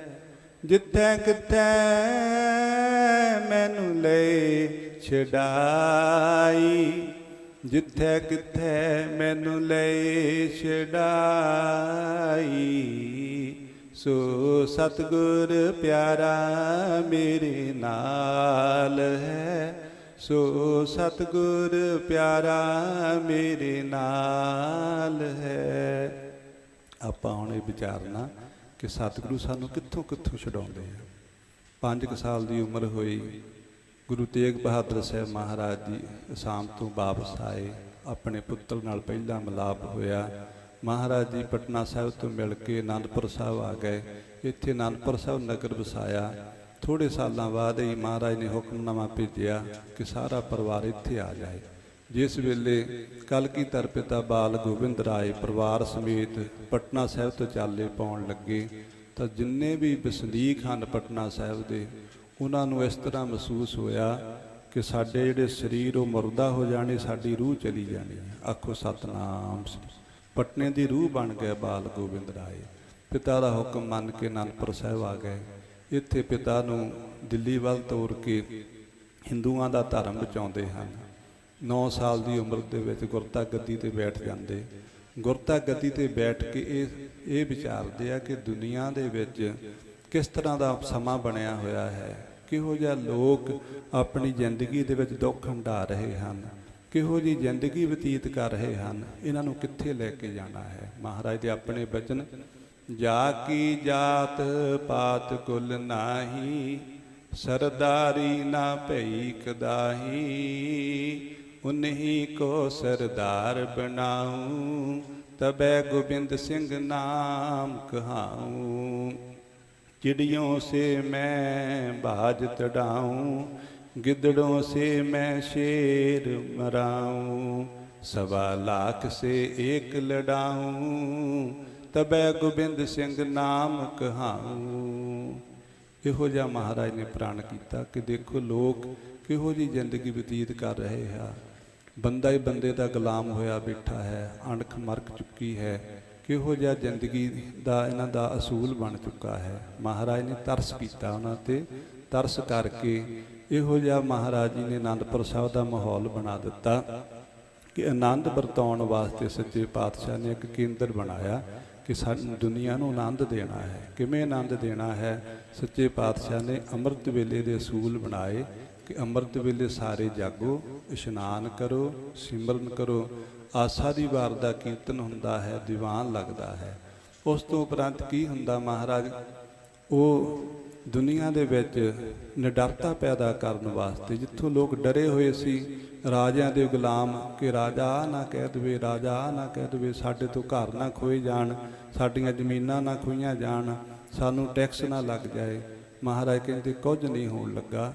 ਤੁਸੀਂ ਨਿਡਰ ਹੋ ਕੇ ਜ਼ਿੰਦਗੀ ਬਤੀਤ ਕਰਨ ਦੀ ਇੱਛਾ ਮਨ ਵਿੱਚ ਰੱਖੋ, ਪਰਮੇਸ਼ਰ ਸਹਾਈ ਹੋਏਗਾ। ਆਖੋ ਸਤਨਾਮ ਸ੍ਰੀ। ਗੁਰਬਾਣੀ ਕਹਿੰਦੀ ਹੈ ਕਿ ਬੰਦੇ ਦੀ ਨੀਤ ਨੂੰ ਪਰਮਾਤਮਾ ਭਾਗ ਲਾਉਂਦਾ ਹੈ। ਜੇ ਸਾਡੀ ਚੰਗੇ ਹੋਣ ਦੀ ਨੀਤ ਬਣ ਜਾਵੇ ਤਾਂ ਪਰਮਾਤਮਾ ਜ਼ਰੂਰ ਇਹੋ ਜਿਹਾ ਮਾਹੌਲ ਬਣਾਏਗਾ ਜਿਸ ਮਾਹੌਲ ਵਿੱਚ ਅਸੀਂ ਚੰਗੇ ਹੋ ਸਕੀਏ। ਗੁਰਬਾਣੀ ਨੇ ਇਹ ਆਖਿਆ ਕਿ ਤੂੰ ਨੀਤ ਨੂੰ ਚੰਗੀ ਕਰ, ਪਰਮੇਸ਼ਰ ਤੇ ਤੂੰ ਦੂਰ ਨਹੀਂ ਹੈ। ਨਾਨਕ ਘਰ ਬੈਠਿਆਂ ਸੋ ਪਾਈਐ, ਜੇ ਨੀਅਤ ਰਾਸ ਕਰੇ। ਨੀਅਤ ਰਾਸ ਕਰਨ ਵਾਸਤੇ ਅਸੀਂ ਇੱਥੇ ਆਏ ਹਾਂ ਕਿ ਸਾਡੀ ਨੀਅਤ ਰਾਸ ਹੋਵੇ। ਸਾਡੇ ਅੰਦਰ ਕੀ ਚੱਲਦਾ ਹੈ ਪਹਿਲਾਂ ਅਸੀਂ ਉਹ ਦੇਖੀਏ ਤਾਂ ਅਸੀਂ ਕਿੱਥੇ ਪਹੁੰਚਣਾ, ਸਾਡੀ ਆਪਣੀ ਮੰਜ਼ਿਲ ਦਾ ਪਤਾ ਹੋਵੇ। ਕਲਗੀਧਰ ਪਿਤਾ ਨੇ ਤਰਸ ਕੀਤਾ ਹੈ। ਤਰਸ ਕਰਕੇ ਉਹ ਦਿਨ ਆਇਆ 1699 ਦੀ ਵਿਸਾਖੀ। ਉਸ ਤੋਂ ਪਹਿਲਾਂ ਮਹਾਰਾਜ ਦੁਨੀਆ ਦੇ ਕੋਨੇ-ਕੋਨੇ ਦੇ ਵਿੱਚ ਹੁਕਮਨਾਮੇ ਭੇਜਦੇ ਕਿ ਹਰ ਸਿੱਖ ਜਿਹਨੂੰ ਹੁਕਮਨਾਮਾ ਮਿਲਿਆ 1699 ਦੀ ਵਿਸਾਖੀ ਵਾਲੇ ਦਿਨ ਹਰ ਸਿੱਖ ਜਿਹੜਾ ਗੁਰੂ ਨਾਨਕ ਨੂੰ ਮੰਨਦਾ ਹੈ ਉਹ ਅਨੰਦਪੁਰ ਸਾਹਿਬ ਵਿਖੇ ਪਹੁੰਚੇ। ਉਸ ਸਮੇਂ ਇਤਿਹਾਸਕਾਰ ਦੱਸਦੇ ਹਨ ਕਿ ਜਦੋਂ ਦੁਨੀਆ ਦੇ ਕੋਨੇ-ਕੋਨੇ ਵਿੱਚ ਹੁਕਮਨਾਮੇ ਗਏ, ਉਹ ਭੇਜਣ ਦਾ ਤਰੀਕਾ ਕੀ ਸੀ ਕਿ ਇੱਕ ਸਿੱਖ 20 ਕਿਲੋਮੀਟਰ ਅੱਗੇ ਜਾ ਕੇ ਅਗਲੇ ਸਿੱਖ ਨੂੰ ਹੁਕਮਨਾਮੇ ਦੇ ਦੇਵੇਗਾ, ਉਹ ਅਗਲੇ ਸਿੱਖ ਨੂੰ ਦੇ ਦੇਵੇਗਾ। ਉਸ ਸਮੇਂ ਇਸੇ ਤਰੀਕੇ ਦੇ ਨਾਲ ਛੇਤੀ ਉਹ ਪ੍ਰਚਾਰ ਕਰਨ ਦਾ ਤਰੀਕਾ ਸੀ, ਛੇਤੀ ਆਪਣਾ ਪੈਗਾਮ ਫੈਲਾਉਣ ਦਾ ਇਹ ਤਰੀਕਾ ਸੀ। ਮਹਾਰਾਜ ਦੇ ਹੁਕਮਨਾਮੇ ਪਾ ਕੇ ਸੰਗਤਾਂ ਨੇ ਮੱਥੇ ਨੂੰ ਲਾਏ ਅਤੇ ਤਿਆਰੀਆਂ ਕੀਤੀਆਂ ਕਿ ਸ੍ਰੀ ਅਨੰਦਪੁਰ ਸਾਹਿਬ ਵਿਖੇ ਜਾਣਾ ਹੈ। ਜਿਸ ਵੇਲੇ ਉਹ ਸਮਾਂ ਆਇਆ, ਉਹ ਦਿਨ ਆਇਆ 1699 ਦੀ ਵਿਸਾਖੀ ਵਾਲਾ ਦਿਨ, ਮਹਾਰਾਜ ਜੀ ਨੇ ਉਹ ਗੁਰੂ ਨਾਨਕ ਦੇਵ ਜੀ ਨੇ ਜੋ ਸ਼ੁਰੂ ਕੀਤਾ ਸੀ ਕਿ ਇਸ ਧਰਤੀ 'ਤੇ ਮਹਾਰਾਜ ਨੇ ਆਨੰਦ ਵਰਤਾਉਣਾ ਹੈ, ਇੱਕ ਮਨੁੱਖ ਨੂੰ ਰੱਬ ਜੈਸਾ ਬਣਾਉਣਾ ਹੈ, ਰੱਬ ਵਾਲੀ ਕਲਾ, ਰੱਬ ਵਾਲੇ ਗੁਣ ਇਸ ਬੰਦੇ ਵਿੱਚ ਭਰਦੇ। ਉਹ ਮਹਾਰਾਜ ਜੀ ਨੇ ਸੰਪੂਰਨ ਕਰਨਾ ਸੀ। ਪਹਿਲੇ ਪਿਤਾ ਜੀ ਨੇ ਨਕਸ਼ਾ ਬਣਾਇਆ ਕਿ ਇੱਕ ਮਨੁੱਖ ਵਿੱਚ ਕਿਹੋ ਜਿਹੇ ਗੁਣ ਹੋਣੇ ਚਾਹੀਦੇ। ਦੂਸਰੇ ਪਾਤਸ਼ਾਹ ਨੇ ਆਪਣਾ ਰੰਗ ਭਰਿਆ, ਤੀਸਰੇ ਨੇ ਆਪਣਾ, ਚੌਥਿਆਂ ਨੇ ਆਪਣਾ। ਇਸੇ ਤਰੀਕੇ ਨਾਲ ਨੌਵਾਂ ਗੁਰੂਆਂ ਨੇ ਆਪੋ ਆਪਣੇ ਤਰੀਕੇ ਨਾਲ ਜੀਵਨ ਦੇ ਵਿੱਚ ਵਿਚਰ ਕੇ ਇਸ ਧਰਤੀ 'ਤੇ ਇਹ ਮਨੁੱਖਤਾ ਦੇ ਜੀਵਨ ਵਿੱਚ ਰੰਗ ਭਰੇ ਕਿ ਮਨੁੱਖ ਦੇ ਜੀਵਨ ਵਿੱਚ ਆ ਵੀ ਹੋਵੇ, ਸੇਵਾ ਵੀ ਹੋਵੇ, ਤਿਆਗ ਵੀ ਹੋਵੇ, ਵੈਰਾਗ ਵੀ ਹੋਵੇ, ਸਿੱਖੀ ਵੀ ਹੋਵੇ, ਸਦਕ ਵੀ ਹੋਵੇ, ਦੂਸਰਿਆਂ ਲਈ ਪਰਉਪਕਾਰ ਕਰਨ ਦਾ ਮਾਦਾ ਵੀ ਹੋਵੇ। ਇਹ ਸਾਰੀਆਂ ਚੀਜ਼ਾਂ ਨੌਵਾਂ ਪਾਤਸ਼ਾਹੀਆਂ ਨੇ ਭਰੀਆਂ। ਹੁਣ 10ਵੇਂ ਪਾਤਸ਼ਾਹ ਨੇ ਸਿੱਟਾ ਕੱਢਣਾ ਸੀ, ਇਹਨੂੰ ਸੰਪੂਰਨ ਕਰਨਾ ਸੀ। ਇੱਕੋ ਖਾਲਸੇ ਦੇ ਵਿੱਚ ਸਾਰੇ ਗੁਣ, ਕਿ ਮੇਰੇ ਖਾਲਸੇ ਦੇ ਵਿੱਚ ਰੱਬ ਜੈਸੇ ਗੁਣ ਹੋਣ। ਉਹ ਸਮਾਂ ਆਇਆ, ਸੱਚੇ ਪਾਤਸ਼ਾਹ ਜੀ ਦੇ ਹੁਕਮਨਾਮੇ ਪੜ੍ਹ ਕੇ ਸੰਸਾਰ ਦੇ ਕੋਨੇ-ਕੋਨੇ ਤੋਂ ਸੰਗਤਾਂ ਆਨੰਦਪੁਰ ਸਾਹਿਬ ਵਿਖੇ ਪਹੁੰਚੀਆਂ ਹਨ। ਸੋ 1699 ਦੀ ਵਿਸਾਖੀ ਵਾਲਾ ਦਿਨ, ਜਿਸ ਦਿਨ ਕਲਗੀਧਰ ਪਿਤਾ ਜੀ ਨੇ ਉਹ ਬਚਨ ਪੂਰਾ ਕਰਨਾ ਸੀ ਅਕਾਲ ਪੁਰਖ ਦਾ, ਜਿਹੜਾ ਹੇਮਕੁੰਟ ਦੀ ਧਰਤੀ 'ਤੇ ਪ੍ਰਮਾਤਮਾ ਨੇ ਦਸਮ ਪਿਤਾ ਦੇ ਮੁਤਲਕ ਕੀਤਾ ਸੀ। ਦੁਸ਼ਟਮ ਦੇ ਰੂਪ ਵਿੱਚ ਆਪਣੇ ਪਾਸ ਬੁਲਾ ਕੇ ਤਪ ਸਾਧਤ ਪ੍ਰਭ ਮੋਹਿ ਬੁਲਾਇਓ। ਪਰਮਾਤਮਾ ਨੇ ਤਪ ਕਰਦਿਆਂ ਨੂੰ ਬੁਲਾ ਕੇ ਬਚਨ ਕੀਤੇ ਸੀ ਕਿ ਤੁਸੀਂ ਸੰਸਾਰ 'ਤੇ ਜਾਓ, ਮੇਰੇ ਨਾਂ ਦਾ ਪੰਥ ਚਲਾਓ। ਦੁਨੀਆ 'ਤੇ ਬਹੁਤ ਸਾਧੂ ਸੰਤ ਭੇਜੇ, ਉਹਨਾਂ ਨੇ ਆਪੋ ਆਪਣਾ ਪੰਥ ਚਲਾਇਆ ਹੈ। ਤੁਸੀਂ ਮੇਰੇ ਨਾਂ ਦਾ ਪੰਥ ਚਲਾਓ। ਜੋ ਗੁਰੂ ਨਾਨਕ ਪਿਤਾ ਜੀ ਨੇ ਸ਼ੁਰੂ ਕੀਤਾ ਹੈ ਉਹਨੂੰ ਤੁਸੀਂ ਸੰਪੂਰਨ ਕਰੋ, ਮੇਰੇ ਨਾਂ ਦਾ ਪੰਥ ਉਜਾਗਰ ਕਰੋ। ਤੇ ਮਹਾਰਾਜ ਜੀ ਦੇ ਬਚਨ ਆਉਂਦੇ ਹਨ ਬਾਣੀ 'ਚ, ਜਬ ਆਇਸ ਪ੍ਰਭ ਕੋ ਪਇਓ, ਜਨਮ ਧਰਾ ਜਗ ਆਏ। ਅਬ ਮੈਂ ਕਥਾ ਸੰਖੇਪ ਤੇ, ਸਭੂ ਕਹਿਤ ਸੁਨਾਈ। ਠਾਡ ਪਇਓ ਮੈਂ ਜੋਰ ਕਰ, ਬਚਨ ਕਹਾ ਸਿਰ ਨਿਆਏ। ਪੰਥ ਚੱਲੇ ਤਬ ਜਗਤ ਮੈਂ, ਜਬ ਤੁਮ ਕਰੋ ਸਹਾਈ। ਪਰਮਾਤਮਾ ਨਾਲ ਬਚਨ ਹੋਏ ਸੀ ਕਿ ਮਹਾਰਾਜ ਤੁਹਾਡੇ ਨਾਂ ਦਾ ਪੰਥ ਚਲਾਵਾਂਗਾ, ਉਦੋਂ ਚਲਾਵਾਂਗਾ ਜਦੋਂ ਤੁਸੀਂ ਸਹਾਈ ਹੋਵੋਗੇ। ਕਲਗੀਧਰ ਪਿਤਾ ਜੀ ਦਾ ਜਿਹੜਾ ਜਨਮ ਹੈ 1666 ਈਸਵੀ ਵਿੱਚ ਹੋਇਆ ਤੇ 1699 ਈਸਵੀ ਦੇ ਵਿੱਚ ਪੰਥ ਸਜਾ ਰਹੇ ਹਨ। ਕਿੰਨਾ ਵਿੱਚ ਵਕਵਾ ਪੈ ਜਾਂਦਾ ਹੈ। 33 ਸਾਲ ਉਹ ਪੰਥ ਜਿਹੜਾ ਪਰਮਾਤਮਾ ਨੇ ਸਾਜਣ ਵਾਸਤੇ ਕਿਹਾ ਸੀ, ਉਹਦਾ ਮਹਾਰਾਜ ਜੀ ਰੂਪ ਰੇਖਾ ਤਿਆਰ ਕਰ ਰਹੇ ਹਨ ਕਿ ਮੈਂ ਪਰਮਾਤਮਾ ਦਾ ਪੰਥ ਚਲਾਉਣਾ। ਜੇ ਕੋਈ ਬੰਦੇ ਦੀ ਗੱਲ ਚਲਾਉਣੀ ਹੋਵੇ ਤਾਂ ਬੰਦਾ ਝੱਟ ਸੋਚ ਕੇ ਰੱਖ ਲੈਂਦਾ ਕਿ ਆਹ ਕੰਮ ਇੱਦਾਂ ਕਰ ਲਈਏ, ਪਰ ਰੱਬ ਦੀਆਂ ਗੱਲਾਂ ਵੀ ਵੱਡੀਆਂ ਤੇ ਰੱਬ ਦੇ ਚੋਜ ਵੀ ਵੱਡੇ ਹਨ। ਇਹ ਰੱਬ ਦਾ ਪੰਥ ਚਲਾਉਣਾ ਸੀ। ਇਸ ਕਰਕੇ 10ਵੇਂ ਪਾਤਸ਼ਾਹ ਹਰ ਰੋਜ਼ ਪਰਮਾਤਮਾ ਨਾਲ ਇੱਕਮਿਕ ਹੋ ਕੇ ਬਚਨ ਕਰਦੇ ਕਿ ਇਹ ਪਰਮੇਸ਼ਰ ਤੇਰੀ ਕੀ ਮੌਜ ਹੈ, ਤੇਰਾ ਕੀ ਹੁਕਮ ਹੈ। ਪਰਮਾਤਮਾ ਦੀ ਮੌਜ ਦੇਖ ਕੇ, ਪਰਮਾਤਮਾ ਦਾ ਹੁਕਮ ਪਾ ਕੇ 1699 ਨੂੰ ਮਹਾਰਾਜ ਜੀ ਨੇ ਵਿਸਾਖੀ ਵਾਲੇ ਦਿਨ ਪਰਮੇਸ਼ਰ ਦਾ ਪੰਥ ਸਾਜਣਾ ਕੀਤਾ। ਪੰਥ ਸਾਜਣ ਦਾ ਤਰੀਕਾ ਕੀ? ਜੋ ਪਰਮੇਸ਼ਰ ਦਾ ਅਸੂਲ, ਪਹਿਲਾ ਮਰਨ ਕਬੂਲ, ਜੀਵਨ ਕੀ ਛੱਡ ਆਸ, ਹੋ ਸਭਨਾ ਕੀ ਰੇਣਕਾ, ਤੋ ਆਓ ਹਮਾਰੇ ਪਾਸ। ਜਦੋਂ ਦੁਨੀਆ ਦੇ ਕੋਨੇ-ਕੋਨੇ ਤੋਂ ਸਾਰੇ ਸਿੱਖ ਆ ਕੇ ਬੈਠ ਗਏ, ਸੰਗਤਾਂ ਬੈਠ ਗਈਆਂ, ਕਲਗੀਧਰ ਪਿਤਾ ਜੀ ਨੇ ਇਹ ਬਚਨ ਕੀਤਾ ਸੀ ਕਿ ਇੱਕ ਸਿੱਖ ਦੇ ਸਿਰ ਦੀ ਲੋੜ ਹੈ। ਕੋਈ ਸਿੱਖ ਉੱਠੇ, ਸਾਨੂੰ ਆਪਣਾ ਸੀਸ ਭੇਟ ਕਰੇ। ਪਹਿਲੀ ਵਾਰ ਬਚਨ ਕੀਤਾ, ਦੂਜੀ ਵਾਰ ਬਚਨ ਕੀਤਾ, ਤੀਸਰੀ ਵਾਰ ਬਚਨ ਕਰਨ ਤੋਂ ਭਾਈ ਦਇਆ ਸਿੰਘ ਜੀ ਉੱਠੇ, ਕਹਿੰਦੇ ਦਾਸ ਦਾ ਸਿਰ ਹਾਜ਼ਰ ਹੈ। ਇਹ ਬਹੁਤ ਵੱਡੀ ਗੱਲ ਹੈ। ਜੇ ਆਪਾਂ ਇਹ ਸੋਚਾਂਗੇ ਕਿ ਪਹਿਲਾਂ ਵਿਚਾਰ ਕਰ ਲਈਏ, ਸੋਚ ਵਿਚਾਰ ਕੇ ਅਸੀਂ ਕੁਝ ਲੈ ਨਹੀਂ ਸਕਦੇ। ਜਿਹਦੇ ਤੇ ਭਰੋਸਾ ਹੋਵੇ ਉਹਦੇ ਤੇ ਸ਼ੱਕ ਕਦੇ ਨਹੀਂ ਆਉਣਾ ਚਾਹੀਦਾ। ਸਾਨੂੰ ਇਹ ਭਰੋਸਾ ਹੋਵੇ ਕਿ ਗੁਰੂ ਨੇ ਜੋ ਕਰਨਾ ਉਹ ਭਲਾ ਕਰਨਾ ਹੈ। ਗੁਰੂ ਨੇ ਜੋ ਵੀ ਕੌਤਕ ਵਰਤਾਉਣਾ ਉਹ ਭਲੇ ਵਾਸਤੇ ਵਰਤਾਉਣਾ ਹੈ। ਜੇ ਕਿਤੇ ਸਾਡੇ ਵਰਗੇ ਹੁੰਦੇ ਤਾਂ ਅਸੀਂ ਕਹਿਣਾ ਸੀ ਅਸੀਂ ਤਾਂ ਪਰਿਵਾਰ ਨੂੰ ਦੱਸ ਕੇ ਵੀ ਨਹੀਂ ਆਏ, ਅਸੀਂ ਪਹਿਲਾਂ ਘਰ ਸਲਾਹ ਕਰਦੇ ਹਾਂ। ਭਾਈ ਦਇਆ ਸਿੰਘ ਜੀ ਦਾ ਕਿੱਡਾ ਵੱਡਾ ਸਿਦਕ, ਕਿੱਡਾ ਵੱਡਾ ਭਰੋਸਾ। ਕੁਝ ਸੋਚਿਆ ਨਹੀਂ, ਕਿਸੇ ਨਾਲ ਸਲਾਹ ਨਹੀਂ ਕੀਤੀ, ਕਿਸੇ ਪਰਿਵਾਰ ਦੇ ਮੈਂਬਰ ਨੂੰ ਨਹੀਂ ਪੁੱਛਿਆ, ਆਪਣਾ ਸੀਸ ਕਲਗੀਧਰ ਪਿਤਾ ਦੇ ਚਰਨਾਂ 'ਤੇ ਰੱਖ ਦਿੱਤਾ। ਆਖੋ ਸਤਨਾਮ ਸ੍ਰੀ ਵਾਹਿਗੁਰੂ। ਬਸ ਇੱਥੇ ਤੱਕ ਹੀ ਸਿੱਖ ਦੀ ਪਹੁੰਚ ਹੁੰਦੀ ਹੈ। ਇੱਥੇ ਤੱਕ ਹੀ ਸਿੱਖ ਨੇ ਆਪਣਾ ਫਰਜ਼ ਨਿਭਾਉਣਾ ਹੈ। ਅੱਗੇ ਗੁਰੂ ਨੇ ਕਲਾ ਵਰਤਾਉਣੀ ਹੈ। ਅੱਜ ਅਸੀਂ ਕੀ ਕਰ ਰਹੇ ਹਾਂ? ਅੰਮ੍ਰਿਤ ਨਹੀਂ ਛਕਣ ਨੂੰ ਤਿਆਰ ਹੁੰਦੇ। ਉਹਦਾ ਕਾਰਨ ਇਹ ਦੱਸਿਆ ਜਾਂਦਾ ਹੈ ਕਿ ਸਾਡੇ ਤੋਂ ਰਹਿਤ ਨਹੀਂ ਰੱਖੀ ਜਾਣੀ। ਸਾਡੇ ਤੋਂ ਇਸ਼ਨਾਨ ਨਹੀਂ ਹੋਣਾ, ਸਾਡੇ ਤੋਂ ਬਾਣੀ ਨਹੀਂ ਪੜ੍ਹੀ ਜਾਣੀ। ਤੁਸੀਂ ਇਹ ਦੇਖੋ ਕਿ ਅਸੀਂ ਤਾਂ ਸਵਾਸ ਵੀ ਆਪ ਨਹੀਂ ਲੈ ਰਹੇ। ਆਖੋ ਸਤਨਾਮ ਸ੍ਰੀ ਵਾਹਿਗੁਰੂ। ਅਸੀਂ ਕਿਹੜਾ ਕੰਮ ਅੱਜ ਤੱਕ ਆਪ ਕੀਤਾ ਹੈ? ਅਸੀਂ ਆਪ ਅੱਜ ਤੱਕ ਨਾ ਤਾਂ ਆਪ ਜਨਮ ਲਿਆ, ਨਾ ਆਪ ਸਵਾਸ ਲੈਂਦੇ ਹਾਂ। ਧਿਆਨ ਨਾਲ ਕਿਤੇ ਸੋਚੀਏ, ਜੇ ਕਿ ਬੰਦਾ ਸਵਾਸ ਆਪ ਲੈਂਦਾ ਹੋਵੇ ਤਾਂ ਸਵਾਸ ਲੈਣੇ ਬੰਦ ਨਾ ਕਰੇ।